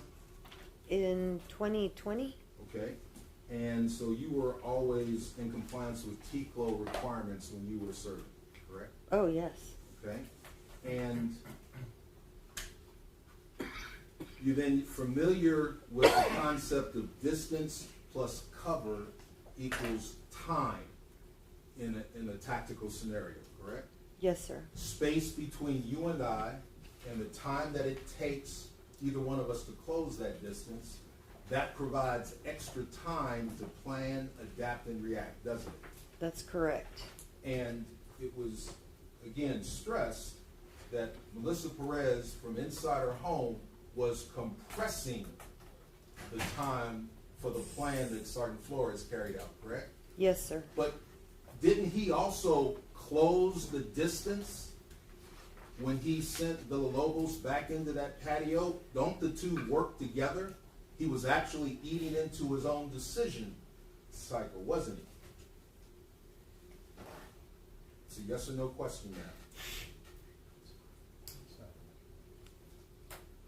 I don't know how you can make an arrest without making an arrest and closing in on someone, or so I don't understand the question. Well, before Sergeant Flores said go, and Officer Villalobos climbed up on the rail, the hammer was down on the couch, wasn't it, ma'am? Yes, yes it was. And so you had time, you had the distance, at least 6 feet from the wall to the railing, and whatever distance she was back into the room, be it the other side of the TV to the center of the hall. That's distance, and you had time, correct? Yes. And the only thing that compelled Sergeant Flores to send Officer Villalobos to close the space is he just decided to do it at 2:02 and some seconds, isn't it, ma'am? Yes. Could have happened at 2:10, couldn't it? Possibly. Could have happened at 2:30 or 3:30, couldn't it? Yes. They could have kept engaging with Melissa Perez, and she might have, since there's evidence about her alcoholism, she might have succumbed, passed out. Again, that was a choice with Sergeant Flores as to when to execute, didn't it? Yes. Wasn't it? And from what we've already seen, because until Officer Villalobos jumped that rail, she was content to stay behind that television, wasn't she? I don't know about that. Well, let's go back to the beginning of States 10, and you tell me where she is. If she was content, I can't tell you that she was Okay. content. I'll I'm rephrase. going to object to this line of questioning because it's not relevant, and the reason it's not relevant under Rule of Evidence 401, 402, and 403 is that counsel is mistakenly believing that tactical choices results in causation. And we know that under Section 6.04 of the Texas Penal Code that you have to prove that a cause is sufficient in and of itself is sufficient to cause the result. Nothing that the officers did caused Melissa Perez to charge at them with the hammer of a deadly weapon. And, Your Honor, the evidence has already been in before the jury. The witness, her familiarity with time and space, and what the defense has already brought out about how Melissa Perez compressed the distance. I'm simply pointing out how the defendants also forced the pace and closed the distance. And, Your Honor, it also ignores the fact that under 38.03B2 of the Texas Penal Code, a person is not allowed to resist arrest. So there's a lack of causation. The police can use any tactics necessary to make an arrest, and that does not mean that they caused the suspect to engage in deadly conduct. This is not logical. It doesn't fit under Rules of Evidence 401, 402, 403. We'd ask you to do the analysis. It causes needless confusion and repetition. It misstates the law. It misstates the law because that's not what 6.04 requires or 38.03 permits. And this is a backdoor way to invade the rulings that the court has already made on these issues. And as counsel is well aware, what goes into the totality of the circumstances, I'm simply pointing out what the jury sees, knows, what this witness has started to testify to. The totality of the circumstances focuses on... May I finish my response, please? Well, I thought you were. All right, Go ahead. Let's go ahead. Go ahead, Darrell. In the same spirit of my line of questioning, Judge, I'd like to continue questioning the witness about the answer she gave. She's already started answering about how this compression of time and distance, this is a choice made. All right, listen, I'll conduct a four. Madam Court Reporter, could you read back where I was my last question? 1 second.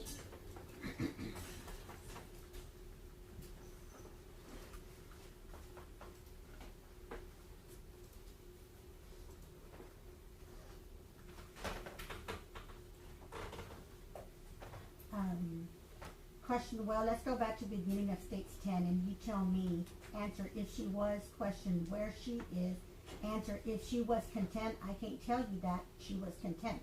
Question, okay, I'll rephrase. Mr. Cifuentes, I'm going to object. So, I'll use change of verbiage. You can't know another person's mindset. But my question, we know that at various times from the officer's statements, and Officer Villalobos in particular, he acknowledged she puts the hammer down various times throughout, correct? Yes, sir.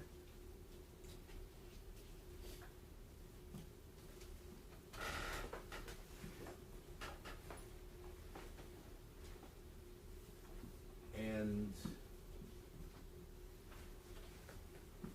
specifically, and I'll move on, we'll move to approximately 157 in States 10.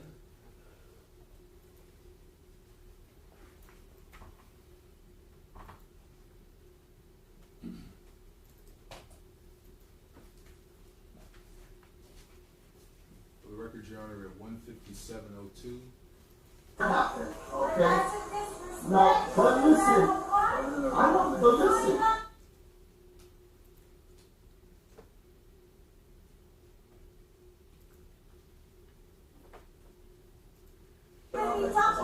But listen, okay? It doesn't negate the fact. It doesn't negate the fact. Okay. I heard what you had to say.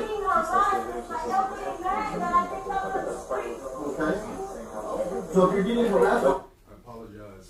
I want to go to States 3. Approximately time off Defendant Villalobos' body worn camera.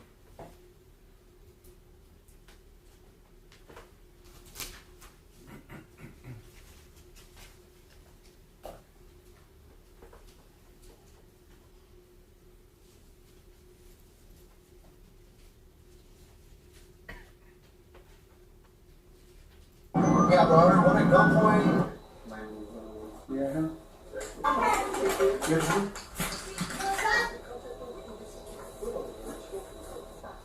Miss Perez, you don't want to come on and talk to me? They kicked the door in, whatever happened, okay? No, but listen. But listen, okay? It doesn't negate the fact. It doesn't negate the fact. Okay. I heard what you had to say. Hey, sorry, so she don't got the hammer on her right now? If I hop over and talk to her and she stays there without reaching for the hammer, the door's unlocked. Yeah, let's just wait for things to get her with this. Let's get the one. If that was the case, I can just open the door and grab her. If she doesn't go for the hammer right away, I can just go and tap her. It's on the couch. It's a good little ways from her. She won't have enough time to get it if she stays at the door. But whatever you want to do. I'm just saying I can get her from opening the door. And we knew that it's something because she. I unlocked it. Okay. Yeah. So I'm asking you to come out and That was it. And so, per my question, there's no one inside the patio, correct? Yes. And she's put the hammer down, correct? Yes. So that time and distance thing that we talked about, there's time to think, time to react at this point, correct? Yes.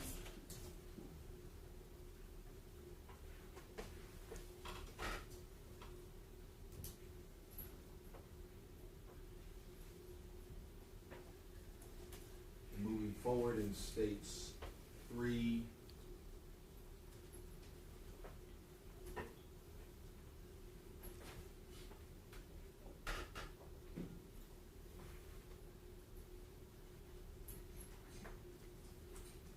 like to see that because we're in the wrong.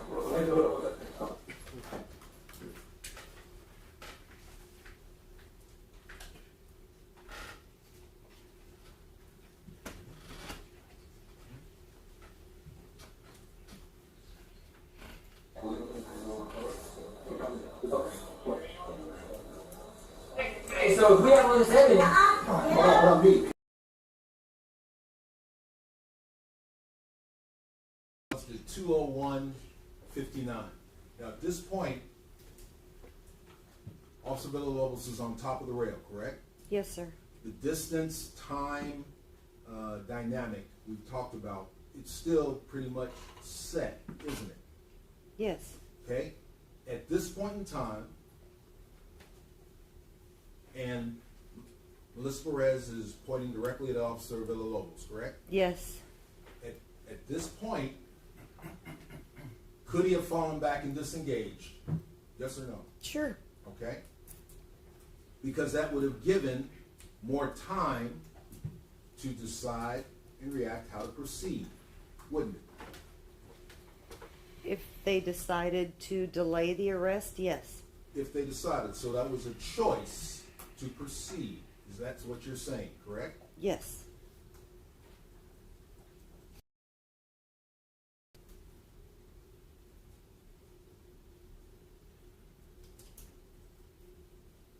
But at this point in time, this minute right here, this point in time, there's no immediate threat to any of the officers, is there? No. Okay? No immediate threat to Santos de la Rosa? No.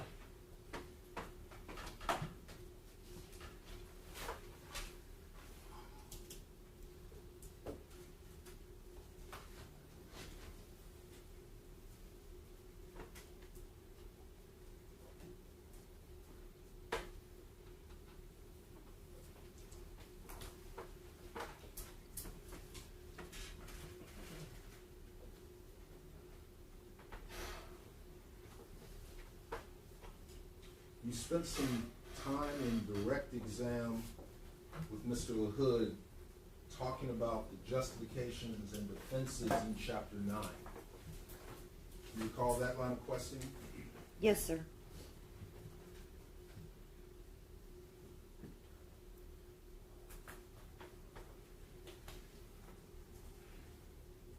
Chapter 9, specifically Section 9.04, you familiar with that section? 9.04. No, sir, I don't Threats believe I is am. justifiable force. Oh, yes. And what does that section of the code, justifications and defense, what does that provide for? Judge, can you let her see it? I mean, they don't have it memorized. Can they just have her review it, please? Judge? She hasn't said she has any difficulty, Your Honor, and now that he's told her to come look at it. Let's just save some time and have her look at it, Judge. Your Honor, I'd like to continue my questioning. Okay. So, you're familiar with it? Vaguely, yes. Okay. May I approach the witness, Your Honor? Yes. And you can trust me, it's, Oh, I don't trust you, Mr. Harris. all of a sudden I went back to feeling like a baby prosecutor all of a sudden. Okay. Section 9.04. Threats as justifiable force. Yes, the threat of force is justified when the use of force is justified. A threat to cause death or serious bodily injury by the production of a weapon or otherwise, as long as the actor's purpose is limited to creating an apprehension that he will use deadly force if necessary, that does not constitute the use of deadly force. Okay. And that's in the same code with the self-defense, same chapter of the penal code with the self-defense justifications, the justifications to use deadly force. They're all contained in the same section, correct? Yes, sir. Judge, what is it? I let him finish his question. What's the relevance? You've already ruled on this, with all due respect, ridiculous theory that it appears they're saying that Melissa Perez had the right to use force, deadly force against these officers, which is crazy. If that's where they're going, then we should have a hearing outside the jury's presence. They heard about this before. You made a ruling on that, Judge, that is not an appropriate, it's not even a defense theory to use against these officers, or any officer, by the way, Judge. So what's the relevance of this? You've already made a ruling. Your Honor, I've asked my question. I'm prepared to continue. Then a question without a purpose is irrelevant. Are you going to stay on the same topic? Your Honor, as the witness said that she was familiar with Chapter 9, the defenses and justifications, and that's all I wanted to do was bring out and tie it together with a prior question I asked. How? Then I'm asking for the relevance. Okay, let me excuse the jury for a few minutes. We'll let you know when we're ready. All right for the jury?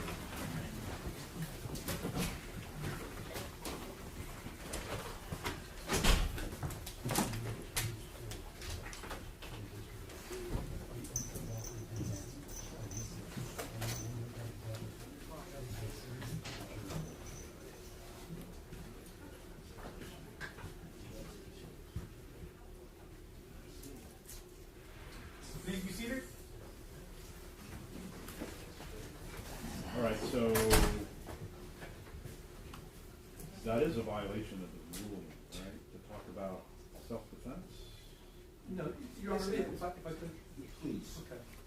Your Honor, they went into great detail about the officers pulling weapons on her at various times, and the silliness of why they're not charged with a crime here. The statute applies equally to them as it does to Ms. Perez about the production of a weapon.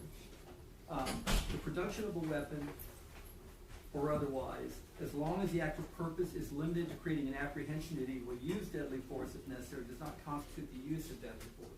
So it helps explain why the officers weren't committing a crime at the time they draw their weapons, and it helps explain why her parading in her apartment holding a hammer is not a use of deadly force or a threatened use of deadly force until she uses it in a threatening way that's other than limiting to creating an apprehension that she will use deadly force.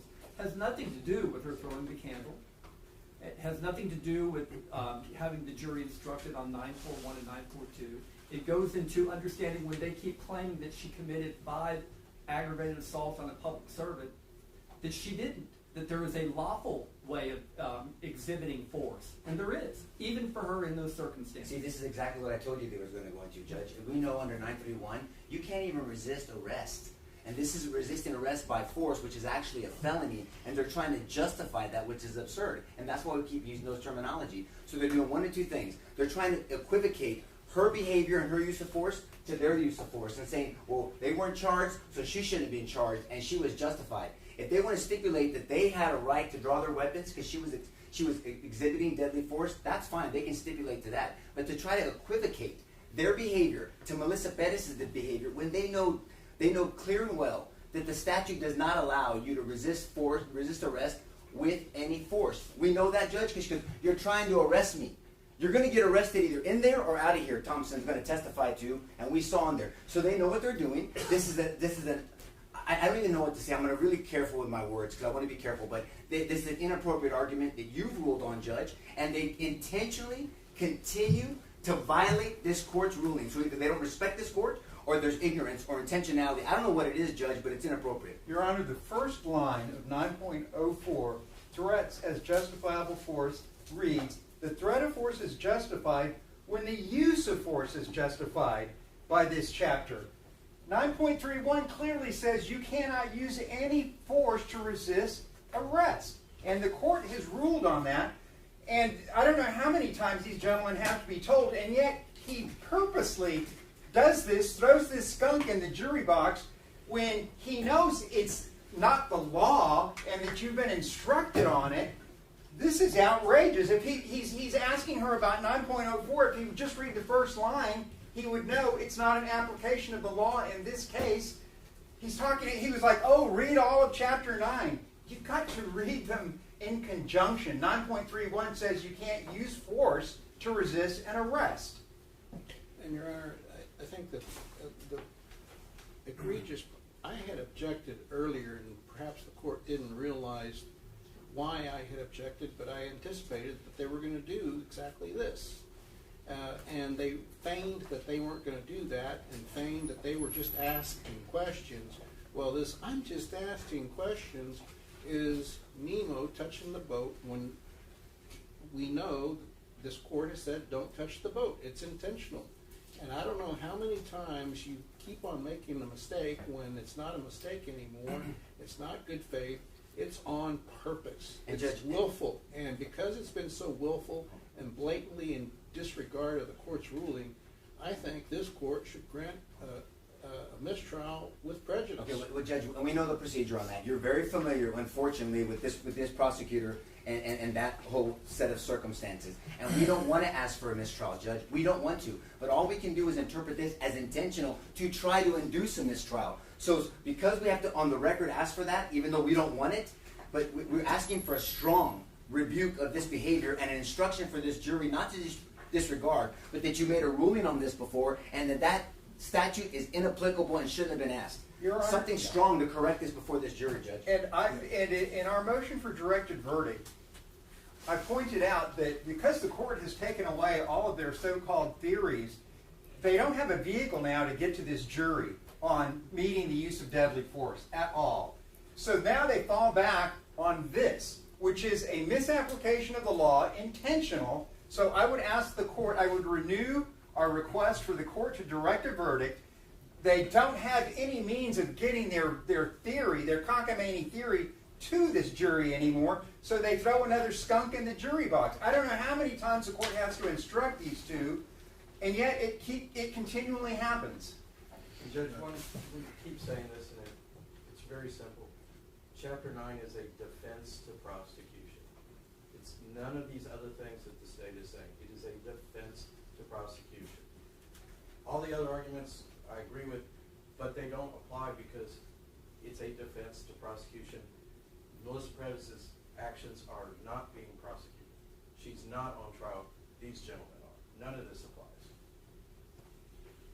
All right, so I will sustain the defense objection. I will deny the motion for mistrial. I will instruct the jury to disregard the last question, and I will instruct the state to follow the law. And Your Honor, I realize that this is a very clear legal issue. Yes, Judge. This is not a confusing, complicating issue. It's very clear, and the way Mr. Norton described it, he described it best. I mean, this is not, Chapter 9 does not apply. We know that, right, in the manner that you're using it. So let's not do that anymore. And Your Honor, I realize you said you're going to instruct the jury to disregard the last question, but I believe that my previous objection that was overruled, they should be instructed to disregard the response to that question as well. They're not. What was that response? It was a question that was asked about 9.04.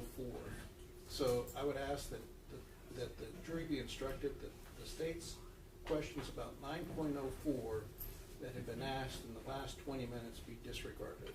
And Judge, can we humbly suggest that the court instruct the jury that all of Chapter 9, as Mr. Norton pointed out, applies to people accused of allegations, I'm not going to say improperly used, but doesn't apply to the state's questioning or to their theory at all. And I mean, that's something strong like that to correct, because this continues to happen, Judge, and I don't know what else to ask and suggest.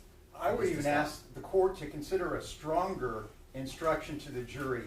This has happened so many times, and we're forced to object, and the jury is thinking, oh, the defense is hiding something, and because they continually do it, it looks like we're hiding something when they continually violate this. I'm asking the court to, if the court's not going to direct a verdict, if the court's not going to grant a mistrial, I respectfully ask the court to consider an instruction which has been done before in prior cases about the misconduct of the state, and and going on the record and saying that they've been warned not to go into this anymore. I don't know how many times they visit this well intentionally and they get spanked, and yet they go back and do it again. And I would ask that regarding 9.04, that the court instruct the jury, as Mr. Norton has said, is that Chapter 9 justification only applies to the people on trial, not to the complainant named in the indictment. Okay. All right. Let's take a short break. Very short, and then we'll come back.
Say what time to start.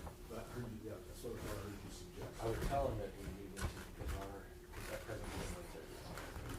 So to finish on Wednesday, you need a full day on Wednesday. Is that what it is? Wednesdays is docket day.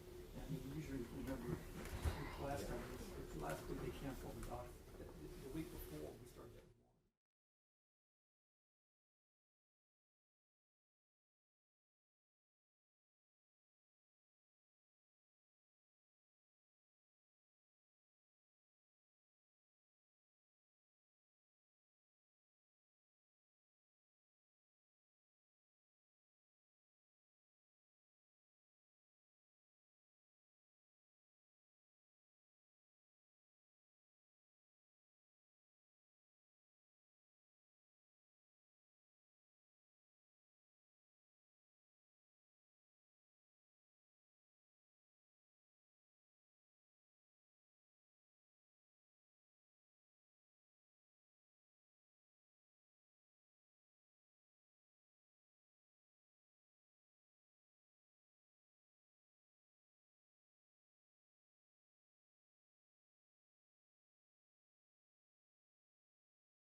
Y'all give me just a second. I'm just trying to get the right instructions.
I told you after I swore you in that I'll give you instructions throughout the course of the trial. I'm going to give one to you now.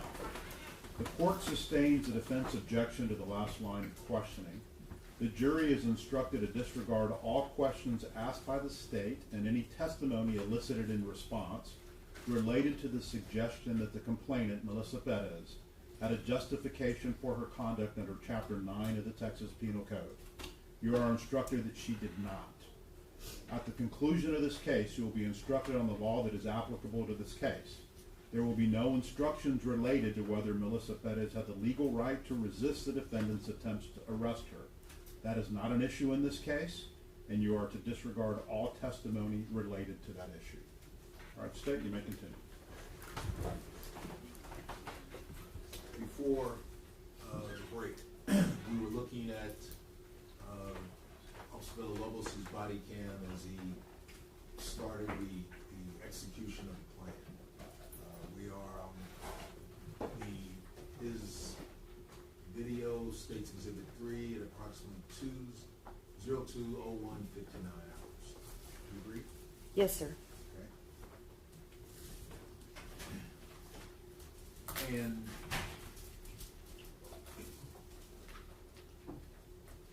does the facts at this point in time allow for him to fall back? If Sergeant Flores is the director, could he have fallen back? Objection, asked and answered.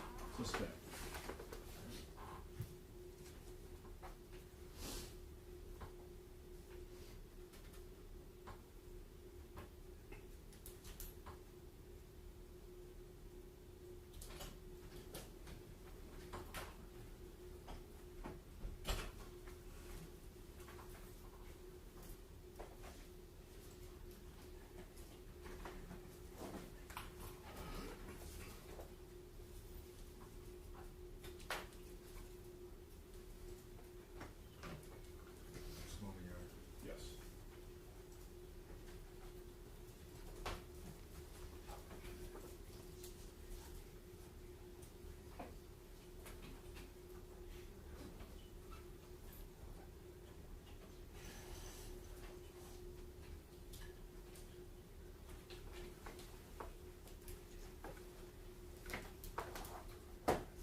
to this point, and she's clearly aware that they're coming over the patio, correct? Yes, sir.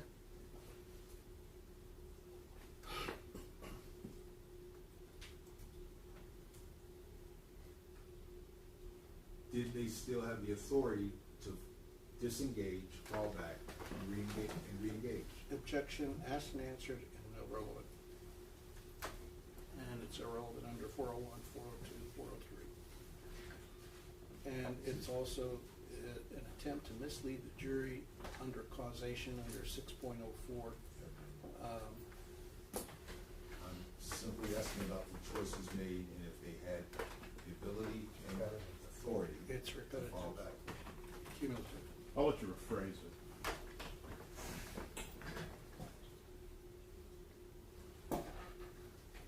Could the officers have fallen back, disengaged at this point?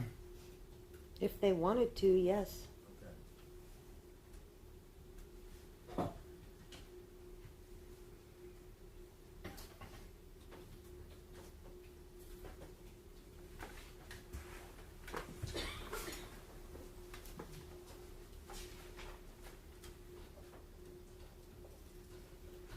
You answered if they had wanted to. Is it the only issue what they wanted, or should they be taking in all the information and all the stimulus and reacting to facts as they are?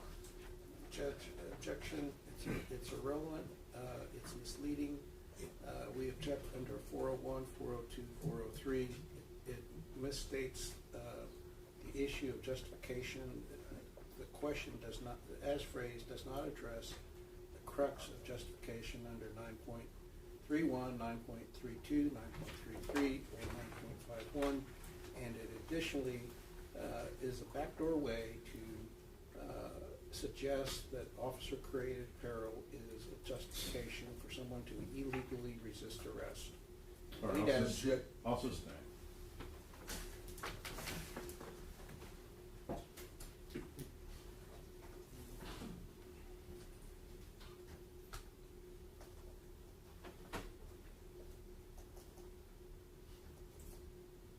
You'd agree with me that tactical decisions in the field should be based on the visual, what you can observe, and the information you get from your subordinates. You'd agree with me on that, correct? Objection, Your Honor. Tactics has nothing to do with the issue of justification. This is improper under Barnes v. Felix, which is a United States Supreme Court decision. It's improper under Graham v. Connor. It's irrelevant under 401, 402, and 403, and tactics does not create the causation or the nexus in this case under 6.04, and this is a backdoor way of violating the court's prior ruling. All right.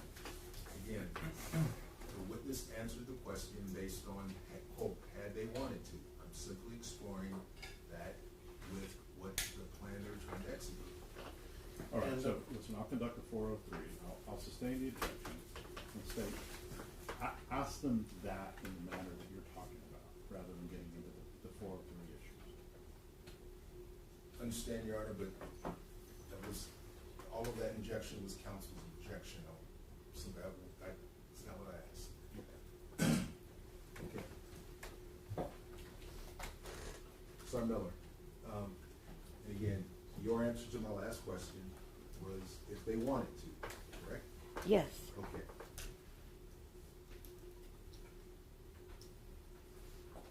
All information points are important in acting safely out in the field, aren't they? All information points. Yes. And you'd agree with me that as we are paused, on Officer Villalobos' body cam at 2:02:01:59, that is an information and data point, isn't it? No, I would disagree with you.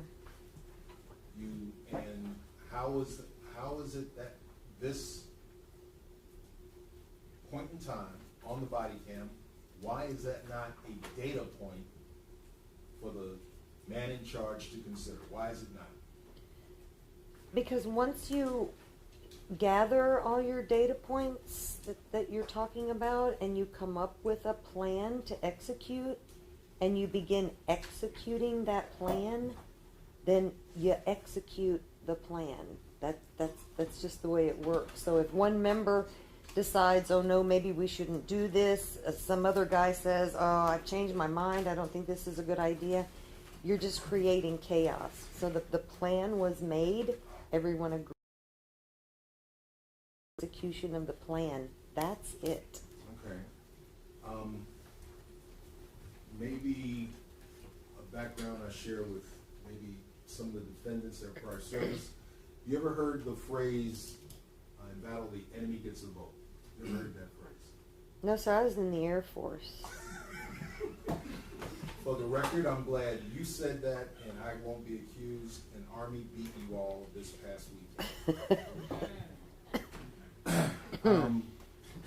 But from your time in the street as a patrol officer, you'd agree the people you're trying to arrest, they can make it, as Sergeant Thompson says, one way or another, they're going to arrest you. Go easy and go hard, correct? Yes, sir. Okay.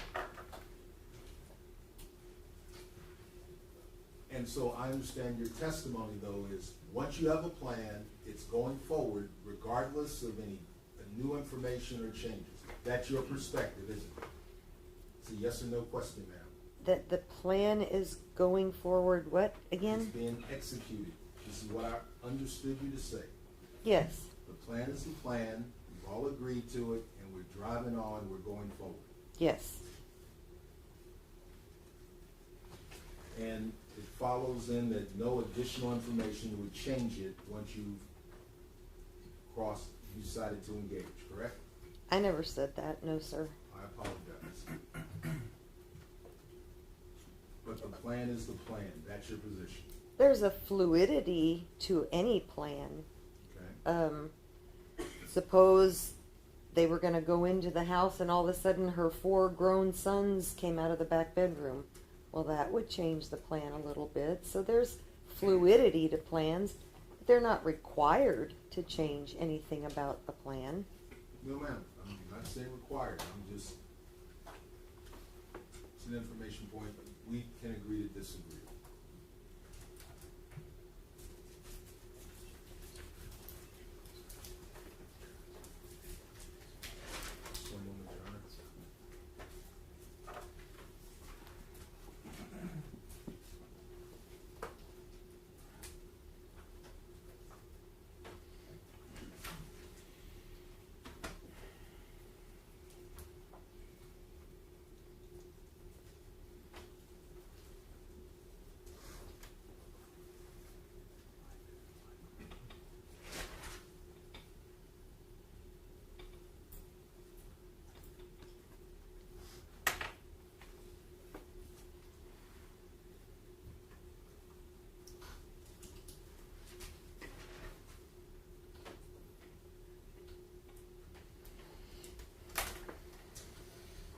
Again, I'll pass the witness.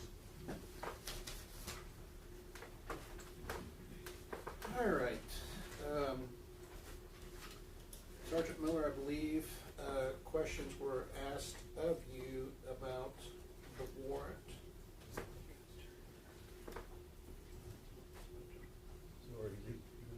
Okay, I'm sorry. I directed, so yes, you did. Thank you and your Tom. All right.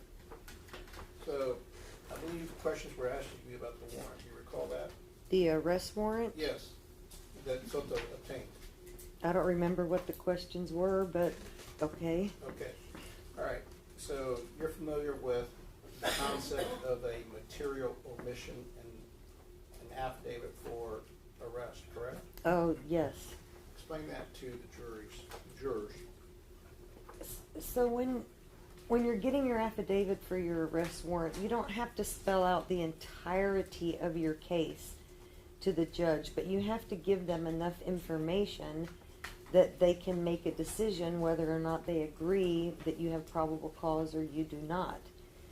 But you have a responsibility to the judge to be truthful and tell enough of the story that he gets the realistic picture of what you're asking of him, what the situation was.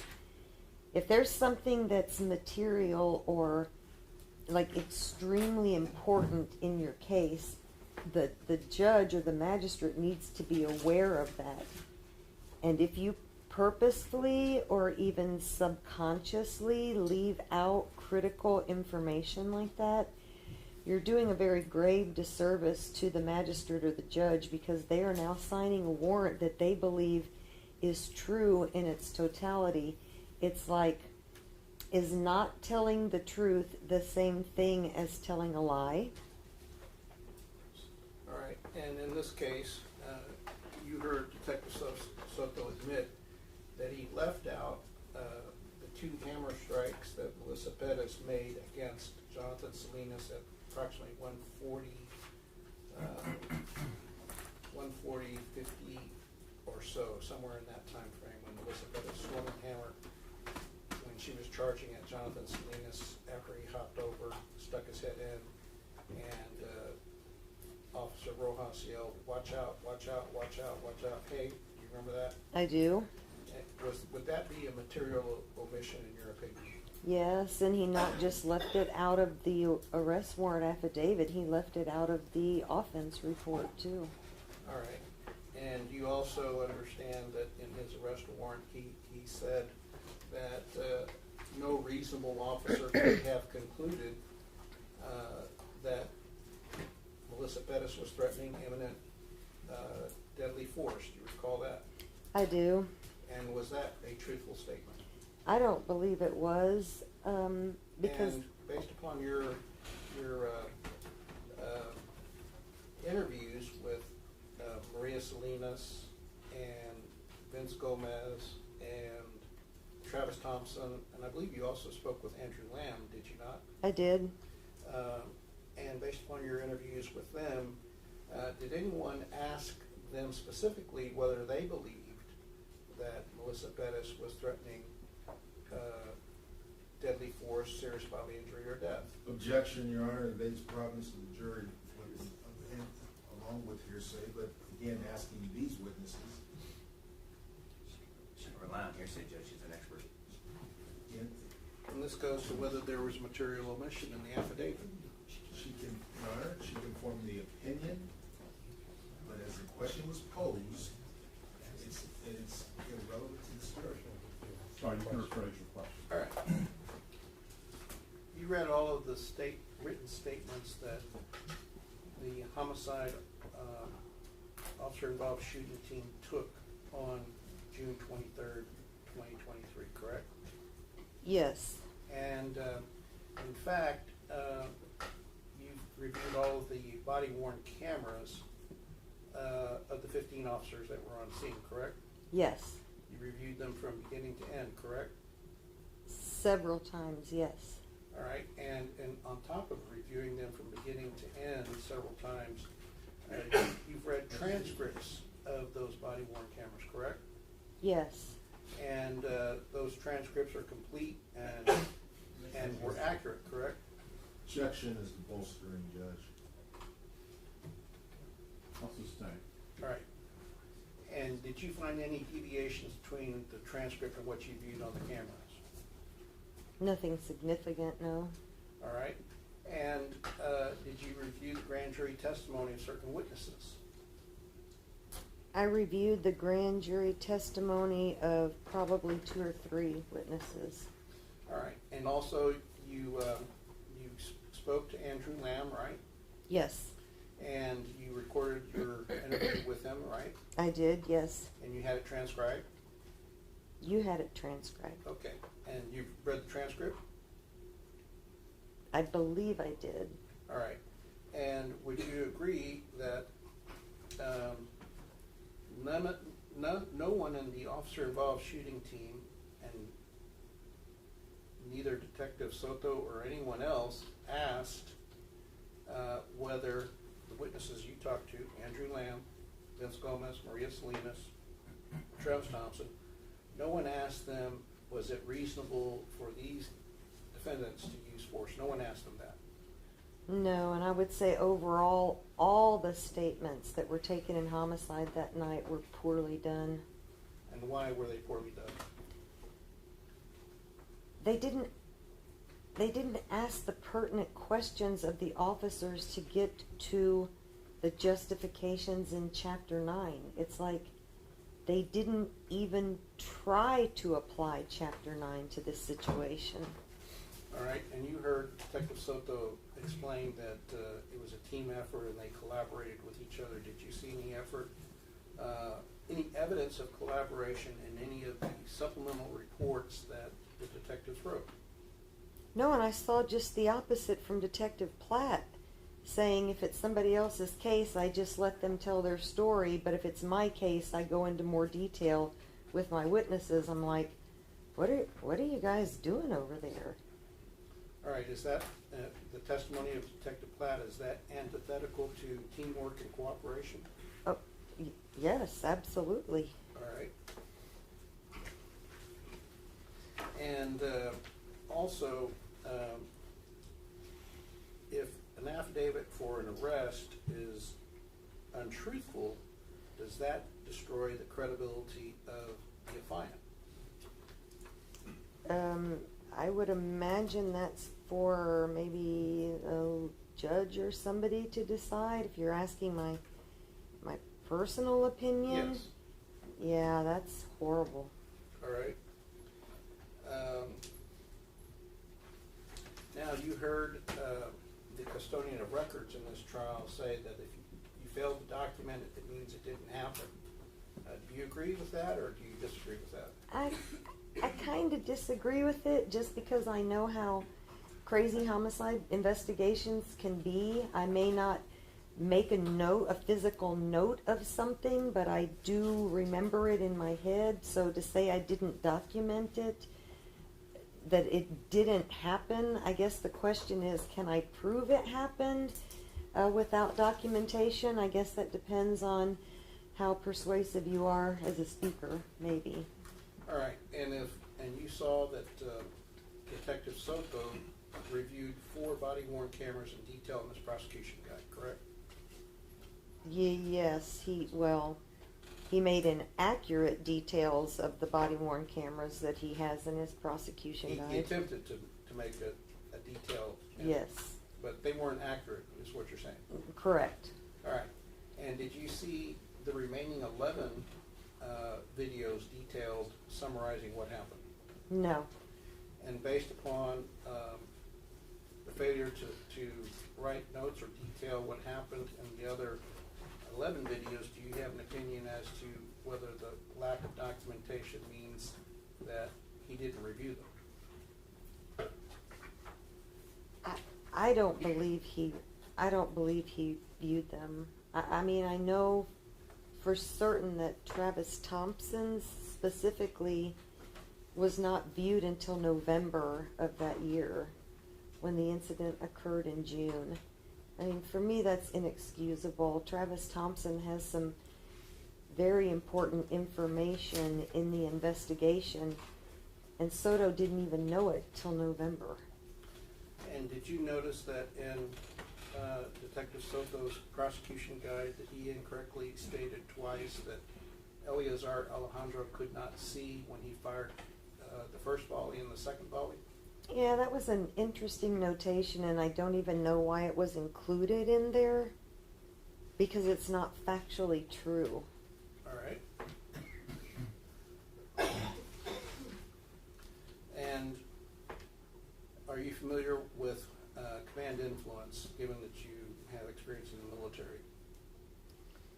Well, I don't need my military experience to prove that to me. Yes, I'm aware of, and I was the recipient of making the mistake of standing up to our administrators at one point. I know it's hard to believe because I'm so easygoing, but I did.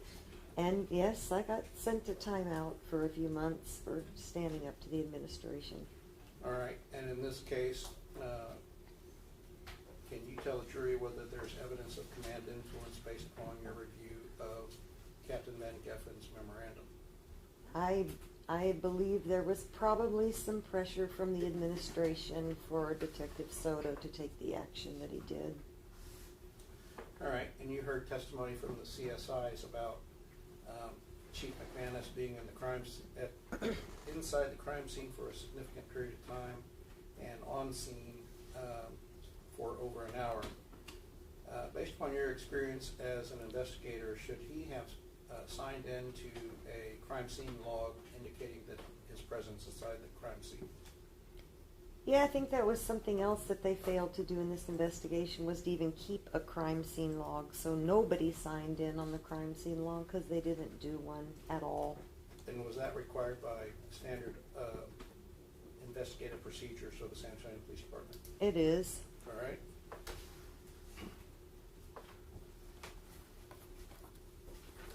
And in the questioning of witnesses in grand jury, and have you also read prosecution notes of disclosures of statements that witnesses have made to the DA?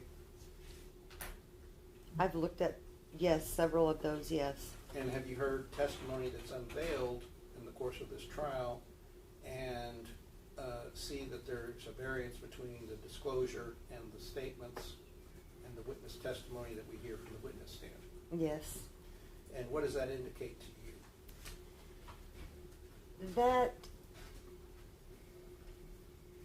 the questions were being directed to support the conclusion that was made instead of really wanting to know the truth of what had happened. Just little things like nobody asking, you were an officer, you were there, do you believe your fellow officers were justified in using force? That question was never asked of any of the officers that were there at the scene. Objection, Your Honor. Move to strike this again. Counsel's invading province of the jury. The ultimate decision is theirs. Any other officer's opinion given to this, not even given to this investigator, is not relevant. Every response can't be invading the province of the jury, Judge. Can we have a legal objection? I know it hurts some of what she said, but that's not our proper Relevance, judgment. Your Honor. Okay, well, it is relevant. Any tendency to prove or disprove a material fact in the case under 401 is the definition of relevance. Under 402, then it's relevant, Judge. And it was based off interviews and documents passed. It does not tend to help prove material fact. The objection was untimely as well. All right, I'll overrule. So, based upon your testimony, would that be akin to having horse blinders on to avoid looking at favorable evidence? That's the way I saw it.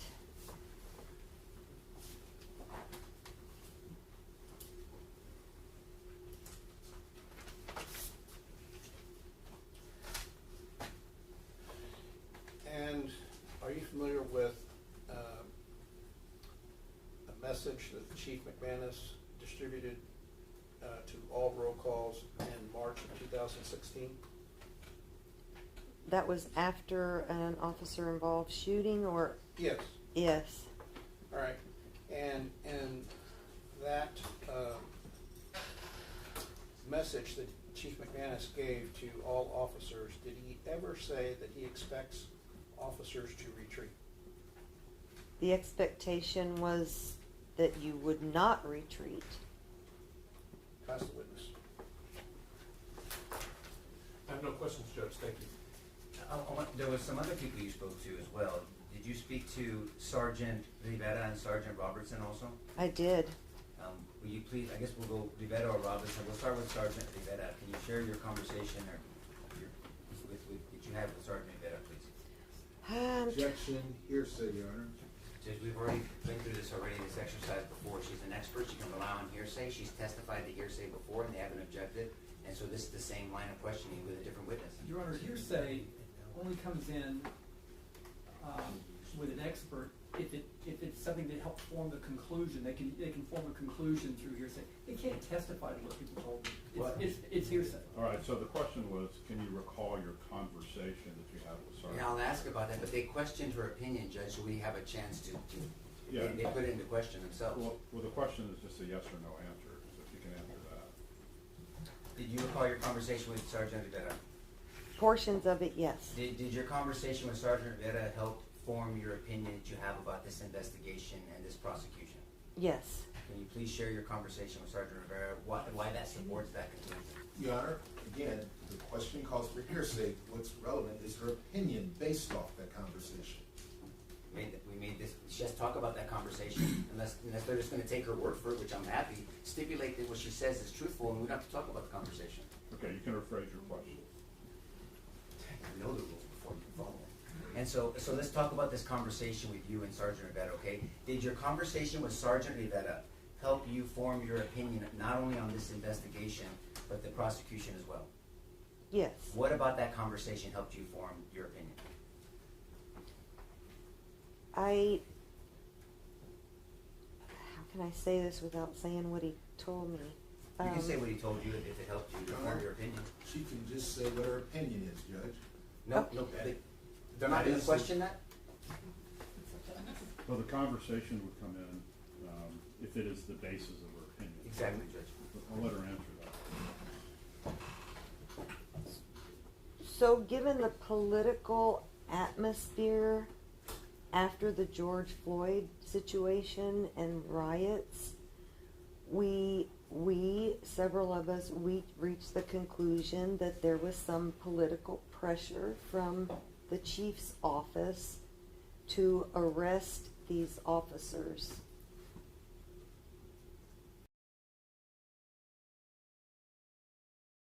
Sergeant Robertson. Yes. Did your conversation with Sergeant Robertson help you form your opinion on the investigation and the prosecution? It fortified the conclusion that I was kind of suspicious about, yes. And your conversation with Sergeant Robertson, did it coincide, or was it consistent with your conversation with Sergeant Rivera? Yes. Is it a similar conclusion? Yes. Did Sergeant Rivera have an opinion on whether it was a legal shooting? Yes. And what was that opinion? He felt that the shooting was justified. And did they talk to the district attorney's office? I can't recall what he told me about that. It was too long ago. Okay. Do you believe that the DA's office in prosecuting this case should have talked to someone like Sergeant Rivera from the scene? Oh, yeah, I don't know how you couldn't talk to Sergeant Rivera. Do you know who Officer Pedraza is? Yes, I do. Who is this gentleman? He was the sergeant in charge of tactics and shooting at the police academy at the time that the shooting occurred. Did you have an opportunity to talk to Sergeant Pedraza? I did. Did your conversation with Sergeant Pedraza help you form your opinions of not only Detective Soto's investigation, but also this prosecution? It reinforced the conclusion that I had already reached, yes. Disturbingly so, yes. What was disturbing about your conversation with Sergeant Pedraza? What did he tell you? That he was called to a meeting at the chief's office between 8:30 and 9 the morning of the 23rd, and that the administration had already made the decision to arrest the officers. That was like 2 hours after they finished getting statements from the officers. The decision had already been made to arrest them. Did they give him any instructions or any perceived threats to Sergeant Pedraza? Yes, he disagreed with that decision, and he was told to keep his mouth shut if he wanted to keep his position at the academy. Do you know if Sergeant Pedraza was spoken to by the DA's office? I don't know that. Should they have spoken to him, in your opinion? Either him or Juan Manejando, either one of the two. Who is Juan Manejando? He's in charge of the tactics training at the academy. Your conversation with Sergeant Pedraza, is that consistent with what you learned about Captain McGaffin's meeting with Van Geffen's meeting with the DA's office, and then his ultimate decision to charge? Actually, talking to Sergeant Pedraza kind of solidified what I was suspicious of, that there was bias in this investigation, and that was the only explanation I could find for all of the errors and omissions and mischaracterizations in the prosecution guide. Like I couldn't figure out why I was seeing what I was seeing until I talked to Sergeant Pedraza, and then I said, oh, okay, so they made the decision first thing in the morning. The entire prosecution guide, the entire investigation subsequent to that became tailored to supporting that decision to arrest the officers. Your conversations with Sergeant Pedraza, your review of Captain Van Geffen's reports, and your conversations with Sergeant Betta and Sergeant Robinson, were those conversations, the information you learned from that, consistent with how Detective Soto testified from that stand? No. Do you recall Detective Soto saying that he made the decision to make the arrest? Yes.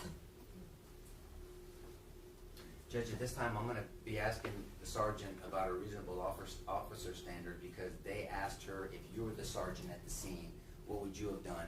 Now that takes it out of her opinion of whether she would have shot, but now she's a supervisor at the scene, which is an overlooker of officers, and so I think they've opened the door to me asking about a reasonable officer standard. May I proceed, Judge? Yes. I want to give them opportunity to object.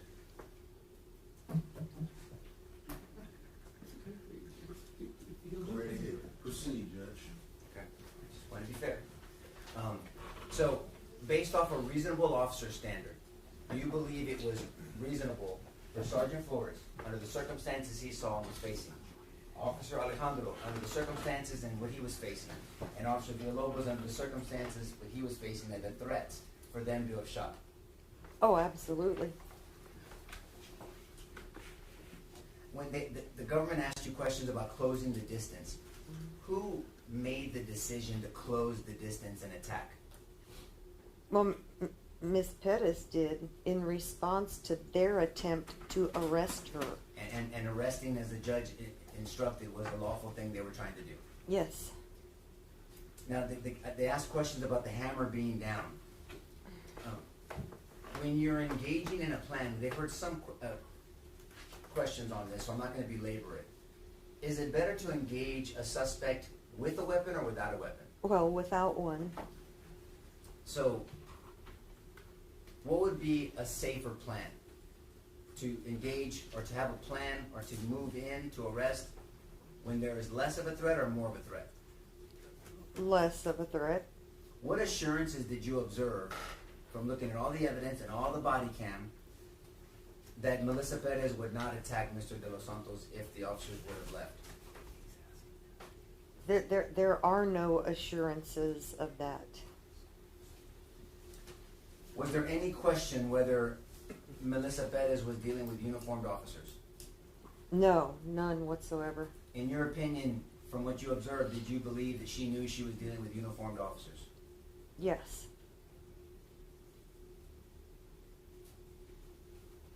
They asked you questions about engagement. Could Melissa Perez have decided not to attack the officers with that hammer? Yes, and she had been arrested and emergency detention several times without attacking the officers in the past. But this time was different? This time was different, yes. When you watch all of the body-worn cameras, do you see a violent person committing multiple felonies to resist arrest? I do. Pass the witness, Judge.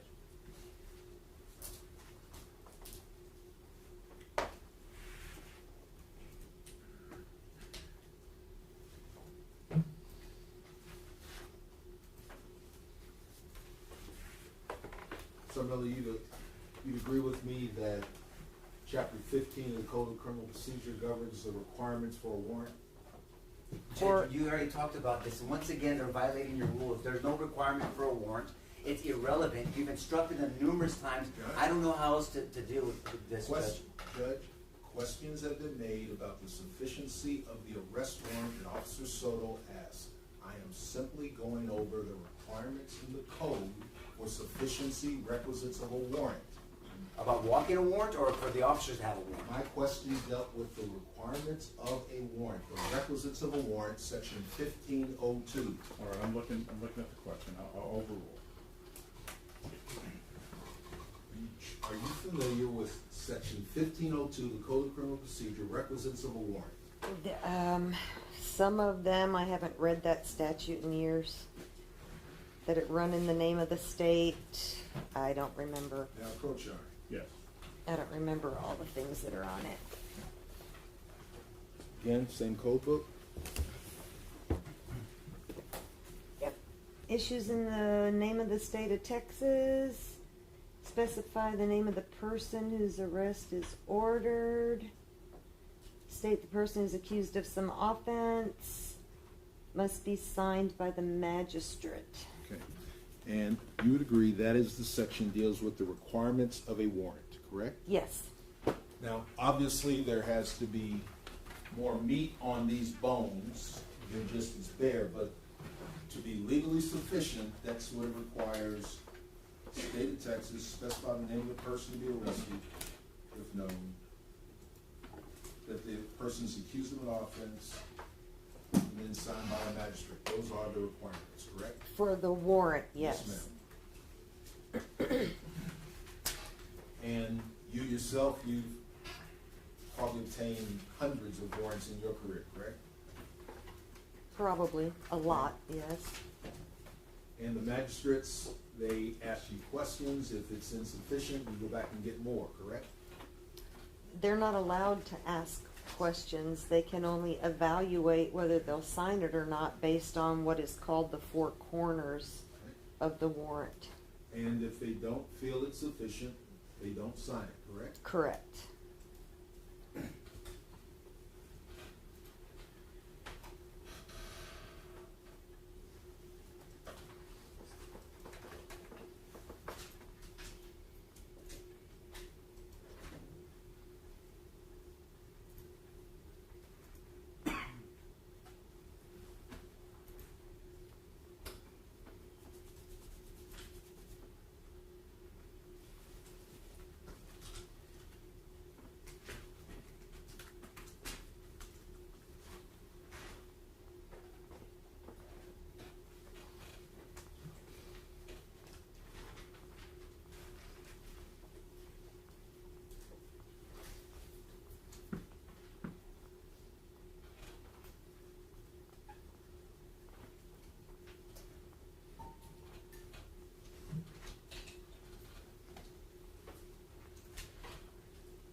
Counsel asked if the opinion you formed based on your conversations with Sergeants Rivera and Robertson from the night of the shooting. That's what you told the jury, correct? I'm sorry, what? My Said that you spoke conversations. with both Sergeants Rivera and Sergeant Robertson about their opinions on the shooting. You were telling them that. Oh, correct? yes. And had you previously read their statements they gave the day of the shooting? Yes. Is it your testimony they told you more than they wrote down in their statements the day of? Yes. That's what you're saying. So they intentionally gave incomplete statements. That's what you're telling this jury, correct? Oh, no. No, not at all. And what was the variances between the statements they gave the day of and what they told you months, years afterwards? Because I asked the right questions. So they had information that they withheld from the statements, knowing of the day of. That's what your testimony is, correct? No, sir. You've investigated officer-involved shootings in the past? Yes. And if you took statements from officers, you'd expect them to tell you what they observed, correct? No. You would not.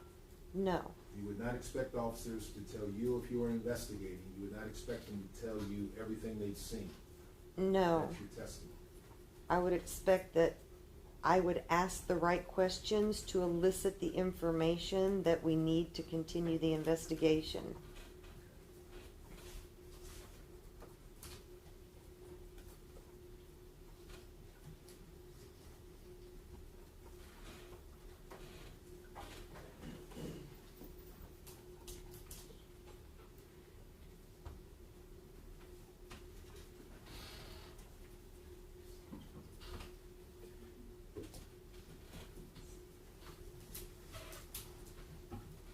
If you'd been supervising Melissa Perez's arrest,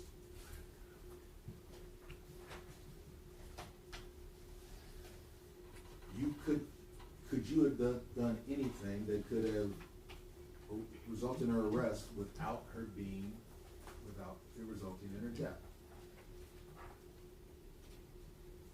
Are you asking if there were other options besides arresting her, or No, ma'am. the manner of the arrest? You were trying to execute her arrest. You could have done things that would have resulted in her being taken, arrested, without being dead. Judge, I'm going to object to this on relevance ground 401, 402, 403. And this is a backdoor way of trying to accuse the officers of officer-created danger, which is not a legal theory that the courts have recognized for officer liability, either criminal or civil. And even if there was an alternate means to arrest Melissa Perez, the officer's choice and method did not cause her to illegally resist arrest as prohibited by 38.03B2, and which is prohibited under Chapter 9 of the Texas Penal Code.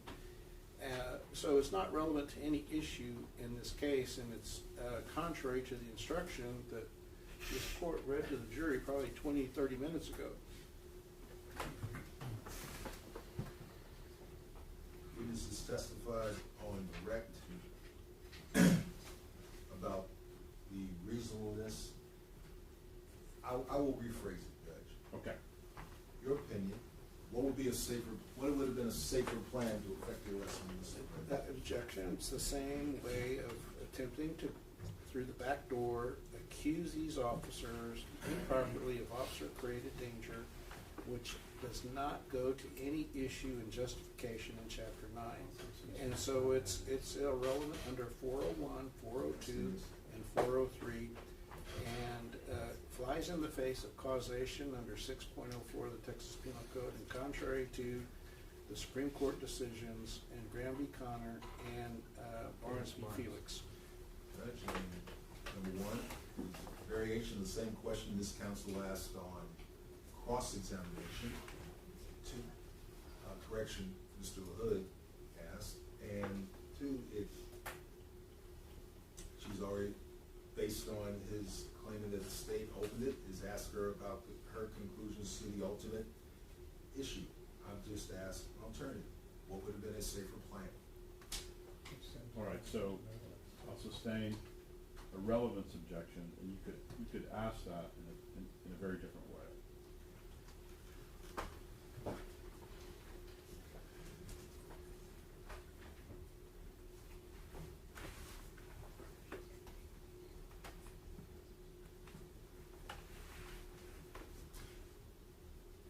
I'll go back to, remember the line of questions we had earlier in the immediate cross. And I asked you about your familiarity with time and distance, closing at distance, correct? Yes.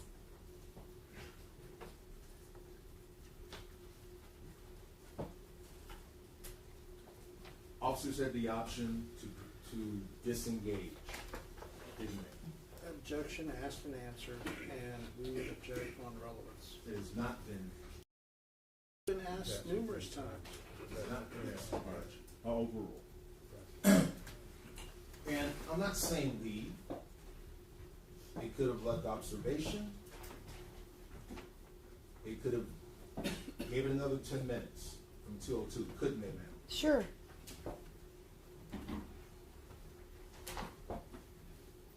They could have called night CID that night, couldn't they, ma'am? What would they call night CID for? They could have attempted to call up higher, yes or no? Couldn't they? Night CID, I don't understand. The role of night CID, or they just investigate crimes after they occur. So I don't know what you would call night CID for. They could have actually called SWAT, couldn't they, ma'am? SWAT It's a is. yes or no question, ma'am. No, it's not. Your Honor, this is an attempt to get into tactics which the court has already ruled upon. Again, it's a yes or no question, Your Honor. No, actually, it's not. Ma'am, I understand that you want to work a particular answer. My question is, and Your Honor, I don't mean to disregard the court. Can I proceed? Yes. They could have chosen to call special weapons and tactics, couldn't they, ma'am? I'm going to object. I'd like to approach No. outside the presence of the jury. All right, so members of the gentlemen, to give you a break. It's almost 4 o'clock, so we'll let you know when we're ready. All right, for the jury?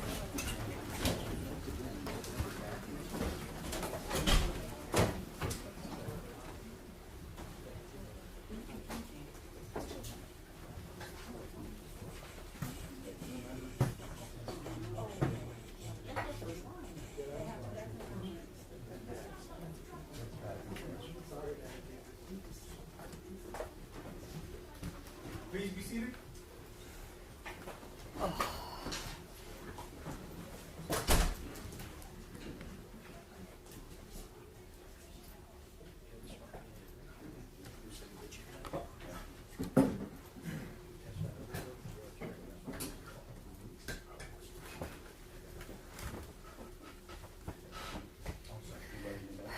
All this fighting makes me tired.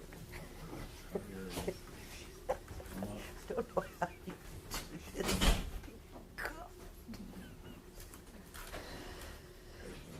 Oh, yeah.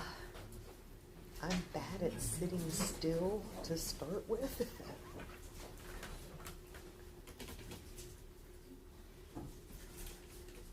All right. Your Honor, may I go on the record that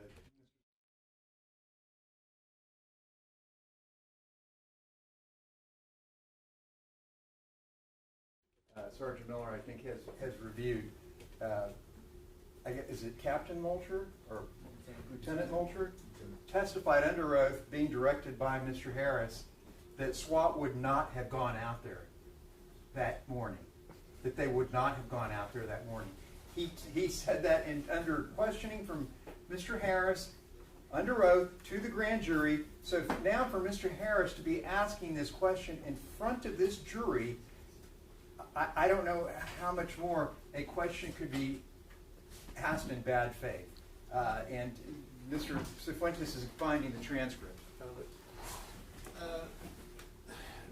Mark Moultrie testified before the grand jury on December 13th, 2023. And in response to a question, he said, and I say that because we aren't going to typically respond to property crimes. And he goes on to explain why SWAT would not have responded to this call at length. So,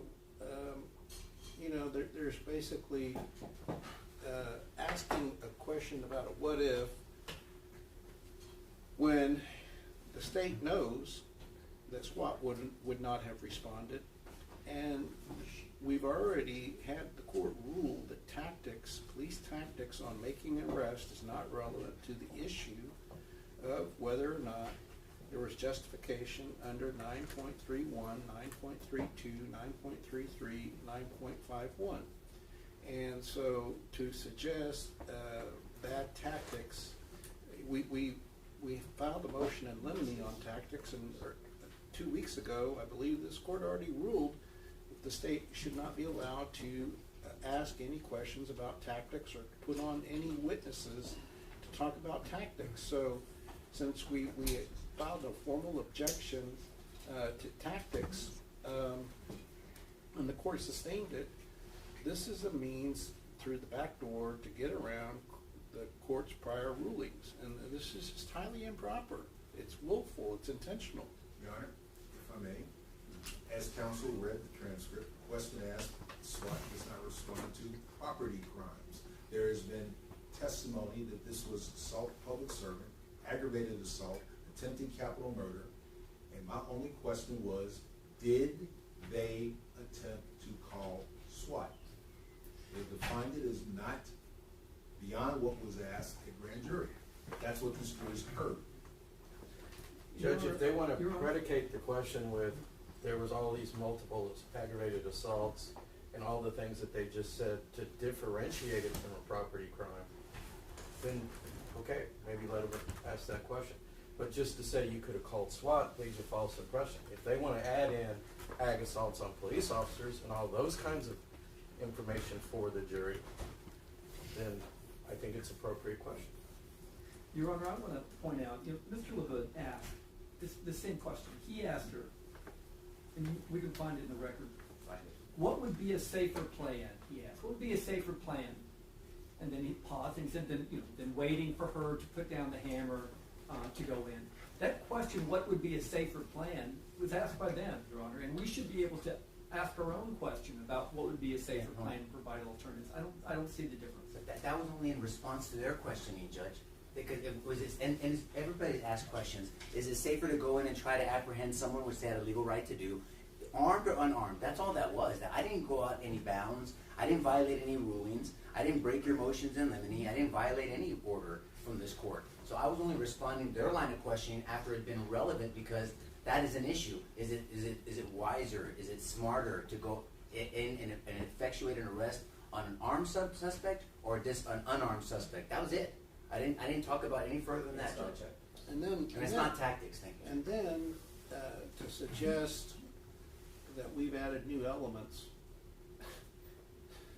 it's laughable that on page 29 of the grand jury testimony, Mr. Harris changes things up by adding a permutation about assaulting the officers, throwing the candle, hitting them in the forearm, and still Moulter sticks to the story SWAT would not have responded. So even with the permutation of committing an assault, aggravated assault against a peace officer, Moulter goes on in page 30 and 31 saying that basically they would have walked away and they should have gotten a warrant, and that SWAT would not have responded. So, this gets into whether the state, these prosecutors, are intentionally violating the rules of professional conduct by misleading this tribunal about what happened in this case. This goes beyond the pale of ethics, of honesty and candor to the court. They're being dishonest, untruthful in what happened in grand jury, and now are trying to suggest to this court an alternate reality. And that cannot be tolerated by this court. All right, I'll sustain the objection. Anything else? And we would ask that the jury be instructed, once again, that these misstatements of fact and law be disregarded by the jury. All right, let's take a short break.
In my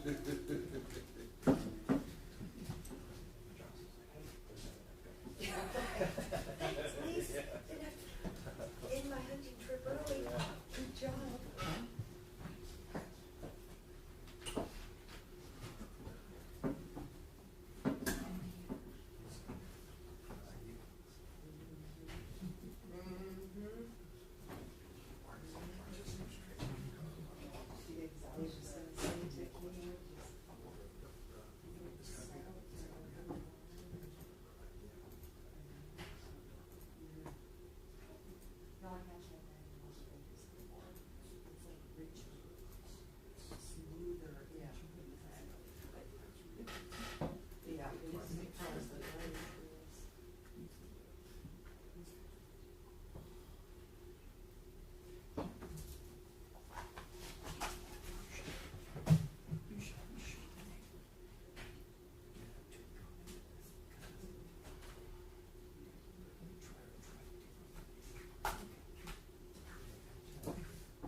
Probably wondering.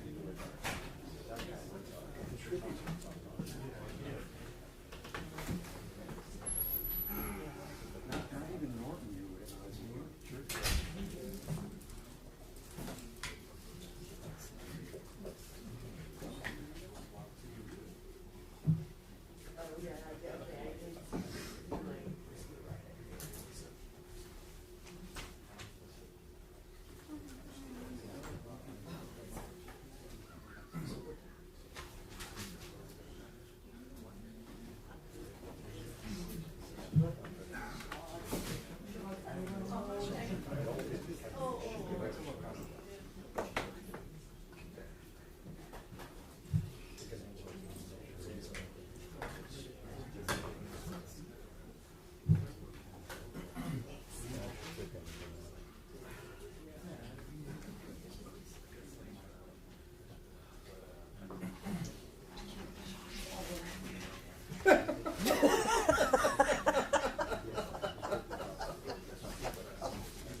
I'll take orange juice instead.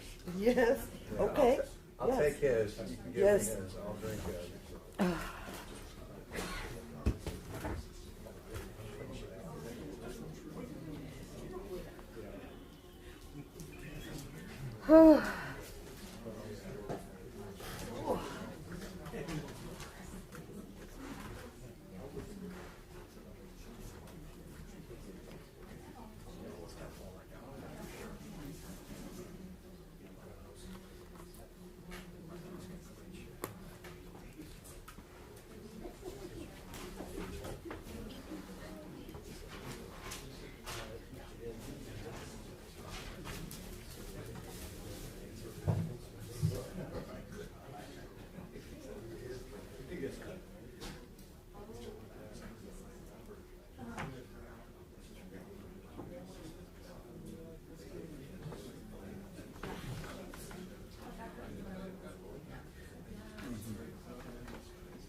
This time change just has me all messed up.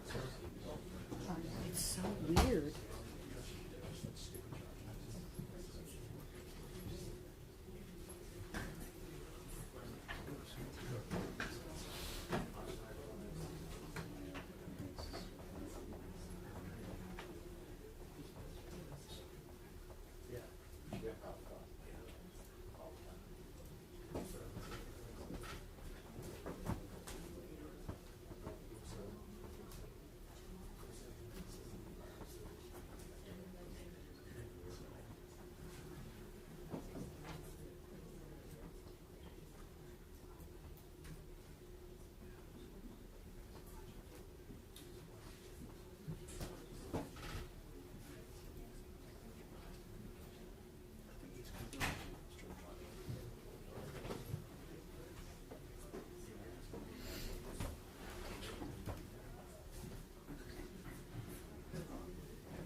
All right, for the jury.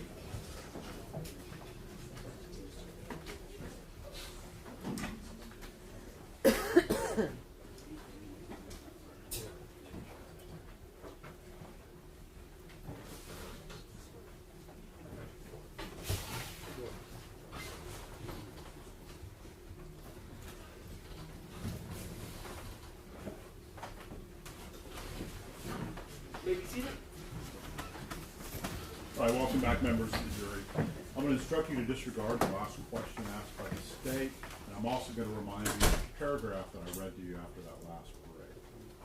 State.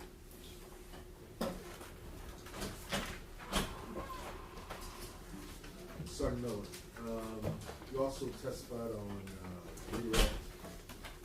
You said there were material omissions in the warrant. Yes. Approach the witness, Judge. Yes. Show me what has been marked in State's Exhibit number 197 for identification. What is 197 for identification? The affidavit for the arrest warrant. Okay. And if you would just, on page 1, the paragraph that begins, officers continue to speak. Just read that paragraph to yourself.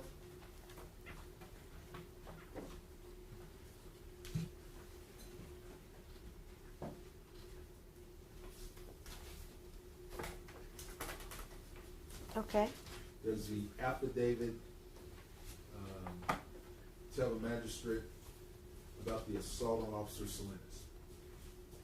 About the assault bodily injury, yes. The assault with the hammer, no. Okay. And again, the requirements, 15.3, is it required that every act be represented in the affidavit? Ethically, you need to include the material information in your affidavit. Looking at page 2. Yes. The sentence, approach witness again, Your Honor? Yes.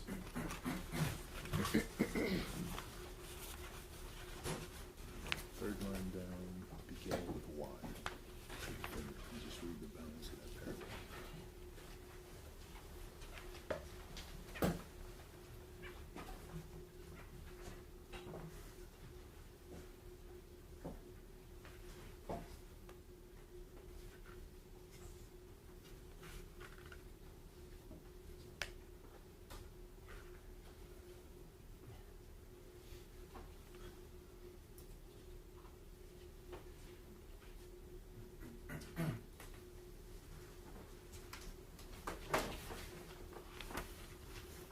Okay. right? And does the affidavit reflect Melissa Perez obtaining a hammer, rushing at the door where Officers Villalobos and Flores stood in the patio? Yes.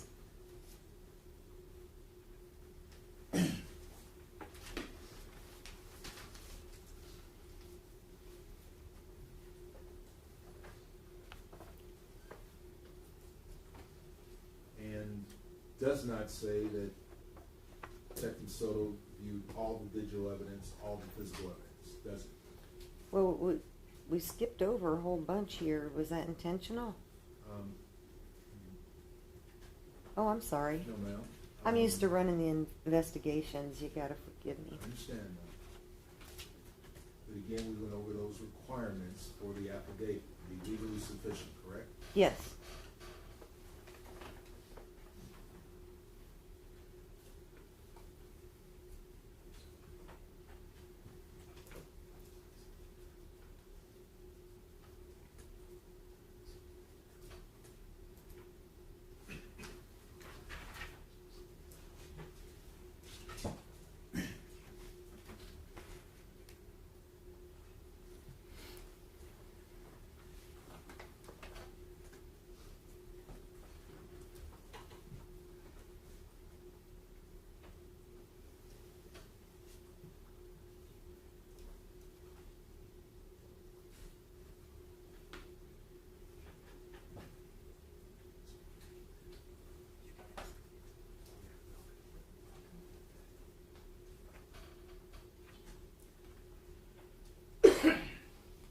So, when you say that they were untruthful or misleading statements, you mean he didn't include everything from your perspective that's working for the defendants. That's what you mean when you say untruthful statements, correct? No, sir.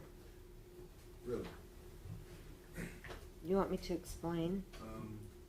No, ma'am. Okay.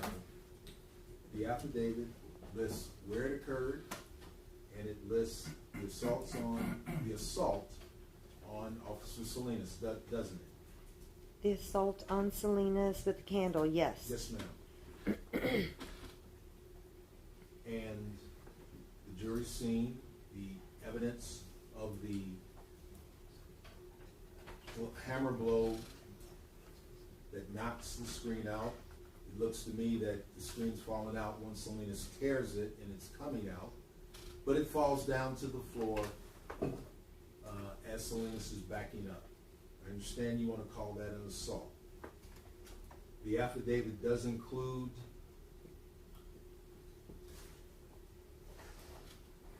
the officers reaching the patio and approaching the door, doesn't it? Yes. It does include that Melissa Perez picked up a hammer.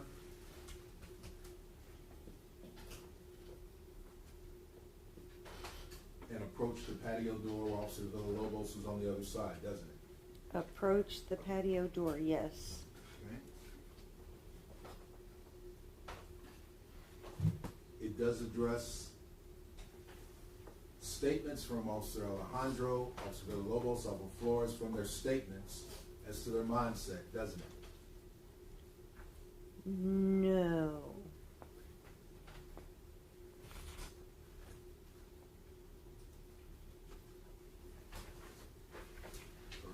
Approach the witness, Your Honor. Yes.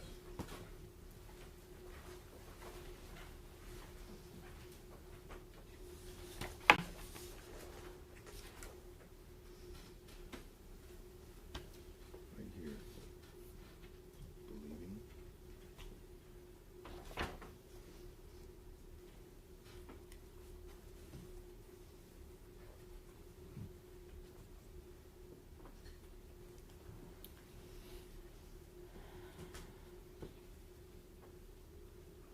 But see, that's why I believe that's inadequate.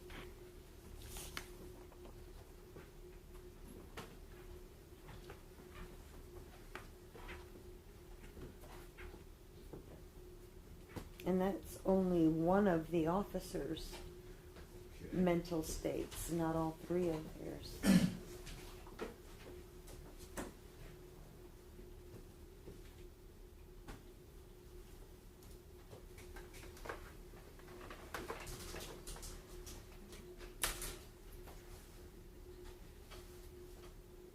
And Detective Soto actually disregarded that officer's statement later in the affidavit. Okay, and we'll go back. My question, Officer Alejandro's statement is already in evidence. Yes. He put in his statement that he believed Ms. Perez could throw the hammer at Officer Flores. Yes. Is the context of that statement in the affidavit? It is there, isn't it? Yes, Thank and you, then ma'am. disregarded later in the affidavit. That's the problem. That's the deception that I'm talking about, or the mischaracterization, Mr. Harris. He says in one part, Officer Alejandro was afraid that she was going to throw the hammer. That, sir, is fear, right? But down in the next paragraph, he says, the officers weren't in any danger. That's the deception that I'm talking about. That's the mischaracterization that I'm talking about.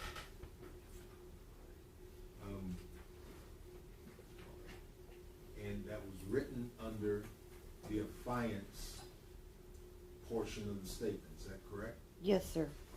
And the affiant here was Detective Soto, correct? Yes. And so it's not, it is what he's already testified to as his belief, isn't it?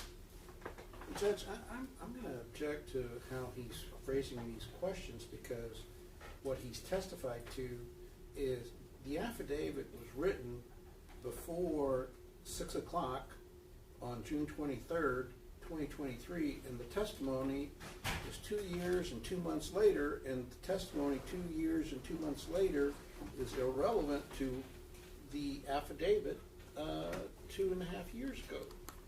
So it's misstating what is required in an affidavit.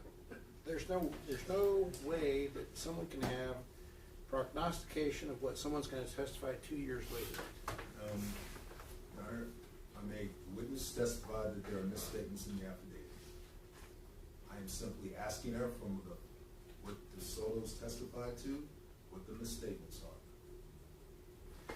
Well, the misstatements relate to what was written on June 23rd, 2023, not what someone's testifying to 2 years later. Counsel could not suggest how he wants his witness to answer.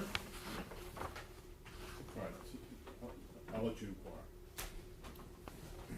You want me to list the things that I'm talking about? No, ma'am. Okay. I want you to answer my question. Okay.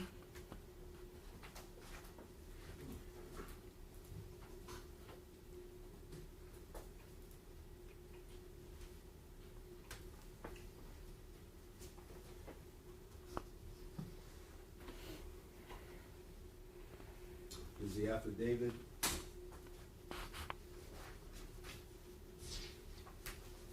does the affidavit state that Melissa Perez charged at the officers a second time? I don't believe he used the word charged. No, in fact, he says, let's see. Begins with that word after. The victim stepped backward toward the hallway, but then rushed toward the defendants. But there's no mention of her swinging the hammer at them.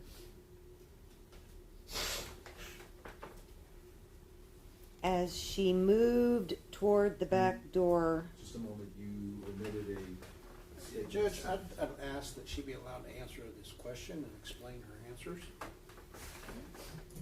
You can ask.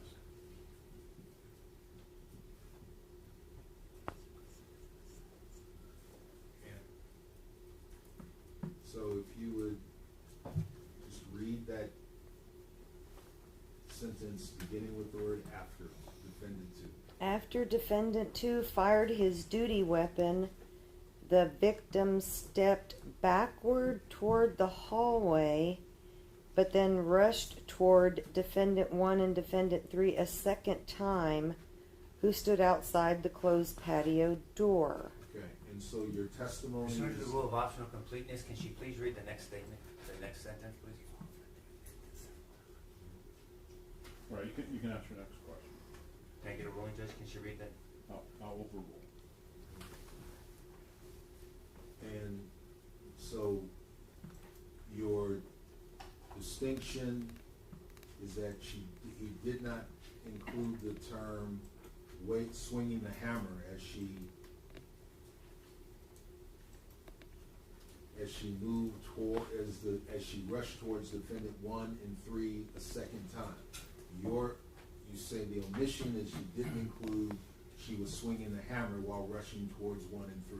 My contention is that there is a repeated pattern of her actions being downplayed throughout all the documents. When it looks unfavorable to her, those actions are diminished, and the focus is on the officers. Okay. And again, your previous statement was it was omitted, but now it's just it was diminished. Well, so it's there's there, isn't it, ma'am? No, Judge. that is diminished. Now, Judge, I'd ask that he not be yelling at the witness.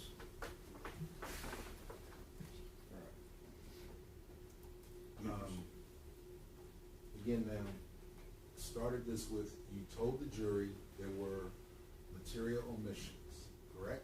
Correct. Okay. And Well, omissions, mischaracterizations, a series of those things, yes. all right. But, and as we just went over that second approach or run, as it is, the video speaks, your distinction is that he didn't include swinging. Swinging the hammer Thank at you, them, ma'am. yes. That's all I'm saying.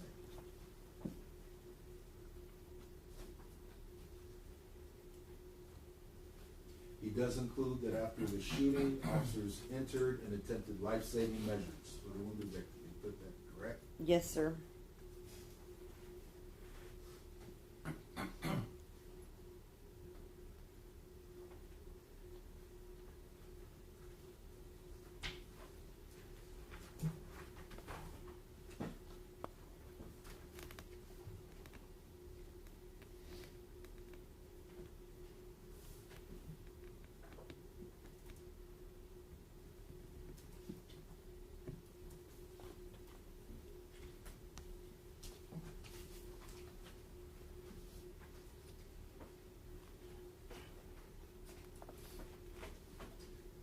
I'll pass the witness, Your Honor.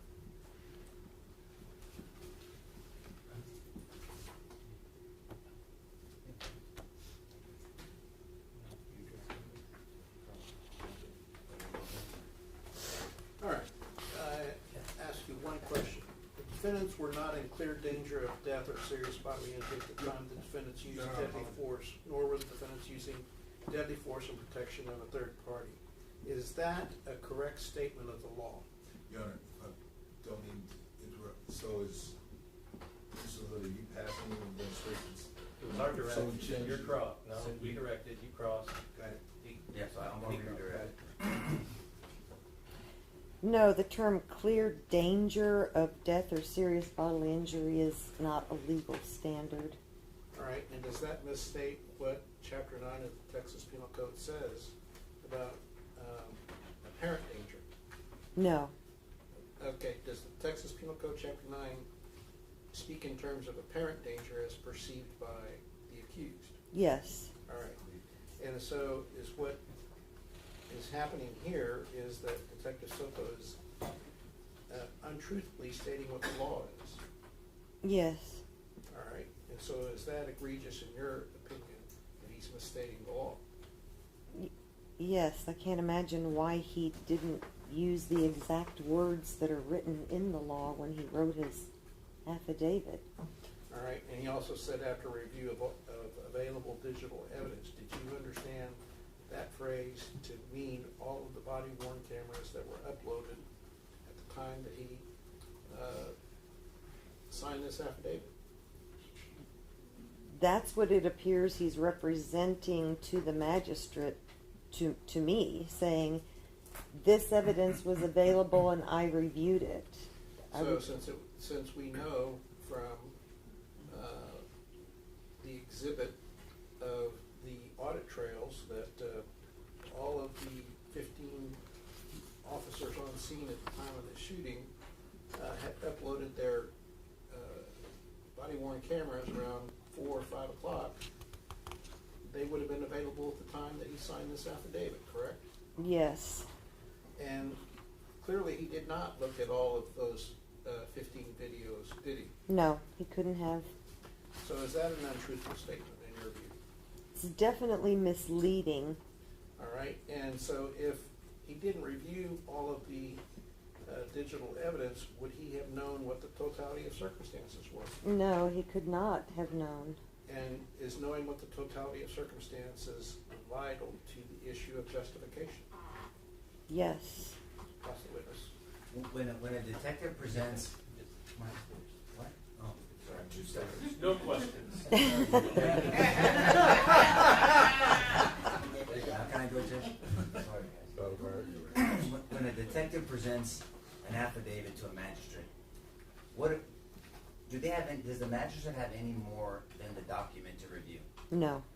Does the magistrate have the evidence that he or she can look through when they're double checking, quote unquote, the document? No. Have you heard of the term 4 corners of the document? Yes. And all they have are the 4 corners of this document when presented to a magistrate. Is that accurate? Yes. I want to direct your attention to page 2 of the affidavit that the government had talked to you about. In the middle of the paragraph, the sentence they didn't want me to ask you about, starting with as. So does that as victim 1? You see that sentence in the middle? May I pursue witness? Yeah. Oh, there we go. As victim 1 moved toward the back door, defendant 1, 2, and 3 fired at the victim, striking her. So that's the sentence where the detective is educating the magistrate on what actually happened during this alleged crime. Is that Right. a fair statement? Now looking at all the evidence, as victim 1, do you, in your opinion, do you believe she moved toward the back door? No. Is that an accurate description of what happened when these 3 officers made the decision to discharge their weapon? No. Will you explain why that's not accurate? Because it mischaracterizes what she was doing. She didn't move toward the door. She ran toward the door, swinging the hammer in a backhanded motion. That's quite different than someone moving toward the door. Now, is this where you're also talking about this? Is there a description in that same sentence describing what she's doing with that hammer? Is it accurate? What do we see in these videos? No, that's my frustration. So is this what you were referring to the government about when you were saying he left out what she was doing with the hammer at the time they discharged the weapon? Yes. Now I want to talk about legal sufficiency because they asked you questions about that. May I stand up, Judge? Yes. If a stranger walked up to me and my family and started cussing me out for whatever reason, I know it's hard to imagine, and they were going to say, I'm going to, excuse my language, I'm going to kick your ass in front of your family, and I just shoved them back as they got into my space, and shoved them back and knocked this person down. And the detective wrote in this affidavit, in the 4 corners of an affidavit, suspect Nico LaHood shoved a complainant down, causing harm to them. So it's an arrest warrant for assault. Would that be accurate? No. Would it be important to describe what the true suspect was doing to me when I perceived this threat? And under the same chapter, chapter 9, I have a right to use force to defend me and my family. Yes. With that affidavit, if that detective in my scenario got an arrest warrant for me, would that be legally sufficient under chapter 15 to get the arrest warrant? Yes.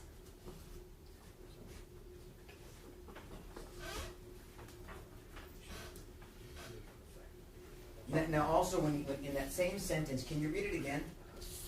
As victim 1? As victim 1 moved toward the back door, defendant 1, defendant 2, and defendant 3 fired at victims, striking her. Let's focus on the word striking. Did defendant 1, defendant 2, and defendant 3 strike Melissa Perez? No. So, and did he know? I mean, how many wounds? And I'm not trying to be insensitive about this, so please hear my heart. How many wounds were in Miss Perez? 2.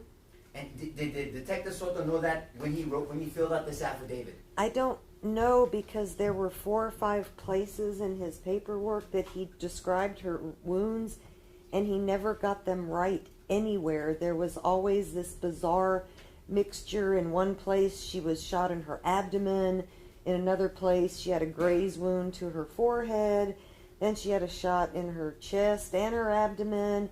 In one place he said she was shot in her back.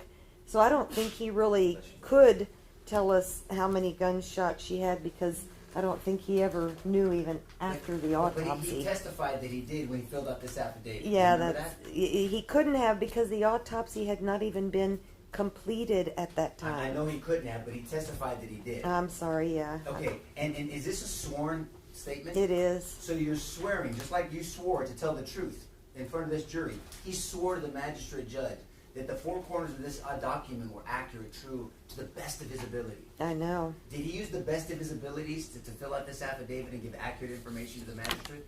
I don't think so, because he said that window was blocked by the television when you can clearly see her leaning out of the window to strike with a hammer, and you saw 2 different officers leaning into the apartment, but he characterized that window as being blocked by the television. That's why the officers were safe from her. And that's why details matter. Is that a fair statement? Yes, they do. So, may I stand up, Judge? Yes. Would you agree that this printer is an obstruction between you and I? I don't It's want a to move it. partial obstruction. Well, but if somebody characterized it as an obstruction, like Detective Platt, I mean, would this be an obstruction that could stop me and hinder me from going at you? No. But under somebody's mindset, could this be described in an affidavit as an obstruction? Yes. So is that why you were telling the government and us that details matter and thoroughness matters? The mischaracterizations are, it's almost like purposeful deception, not quite lying, but definitely mischaracterizing things. Did you see evidence that the officers had repeatedly attempted to calm Miss Perez down? Yes. And actually, Officer Villalobos very calmly just said, "Can you please come back?" Did you hear, what did he say? What do you recall him saying to her? I don't even recall. There were so many officers that attempted to. Well, let's talk about that. So, how many officers did you recall trying to attempt to calm her down and get her to come outside?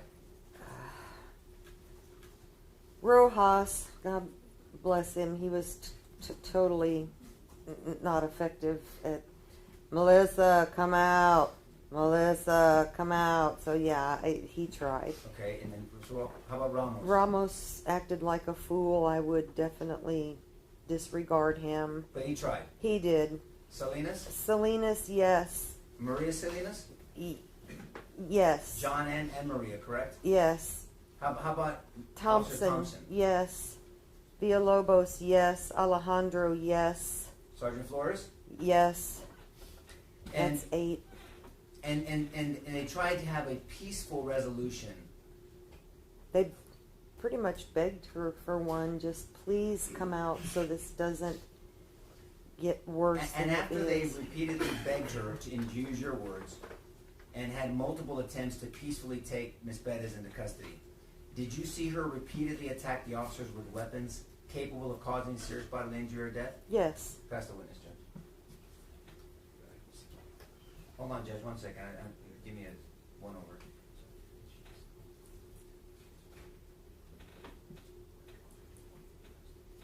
In your opinion, did she sound more like a schizophrenic individual going through a mental health episode, or someone who was intoxicated who didn't want to be arrested?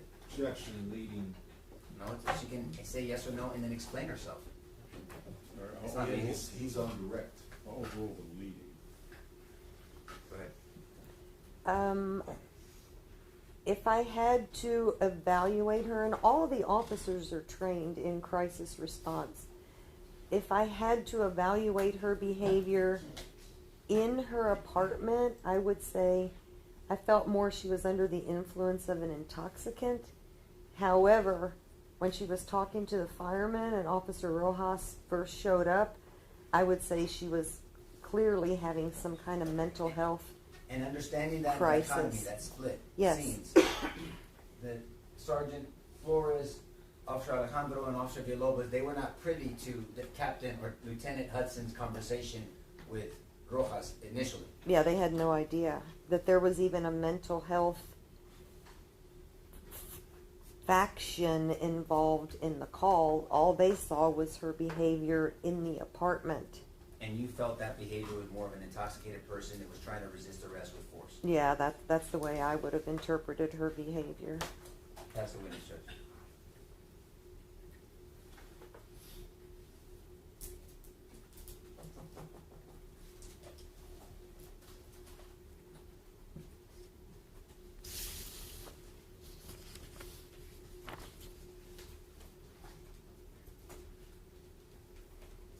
No further questions, Your Honor. Witness be excused, Judge?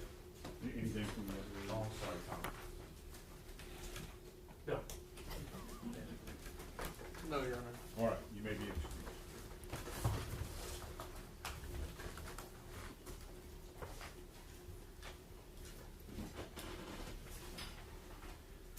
Just before we call the next witness, may we approach? Sure.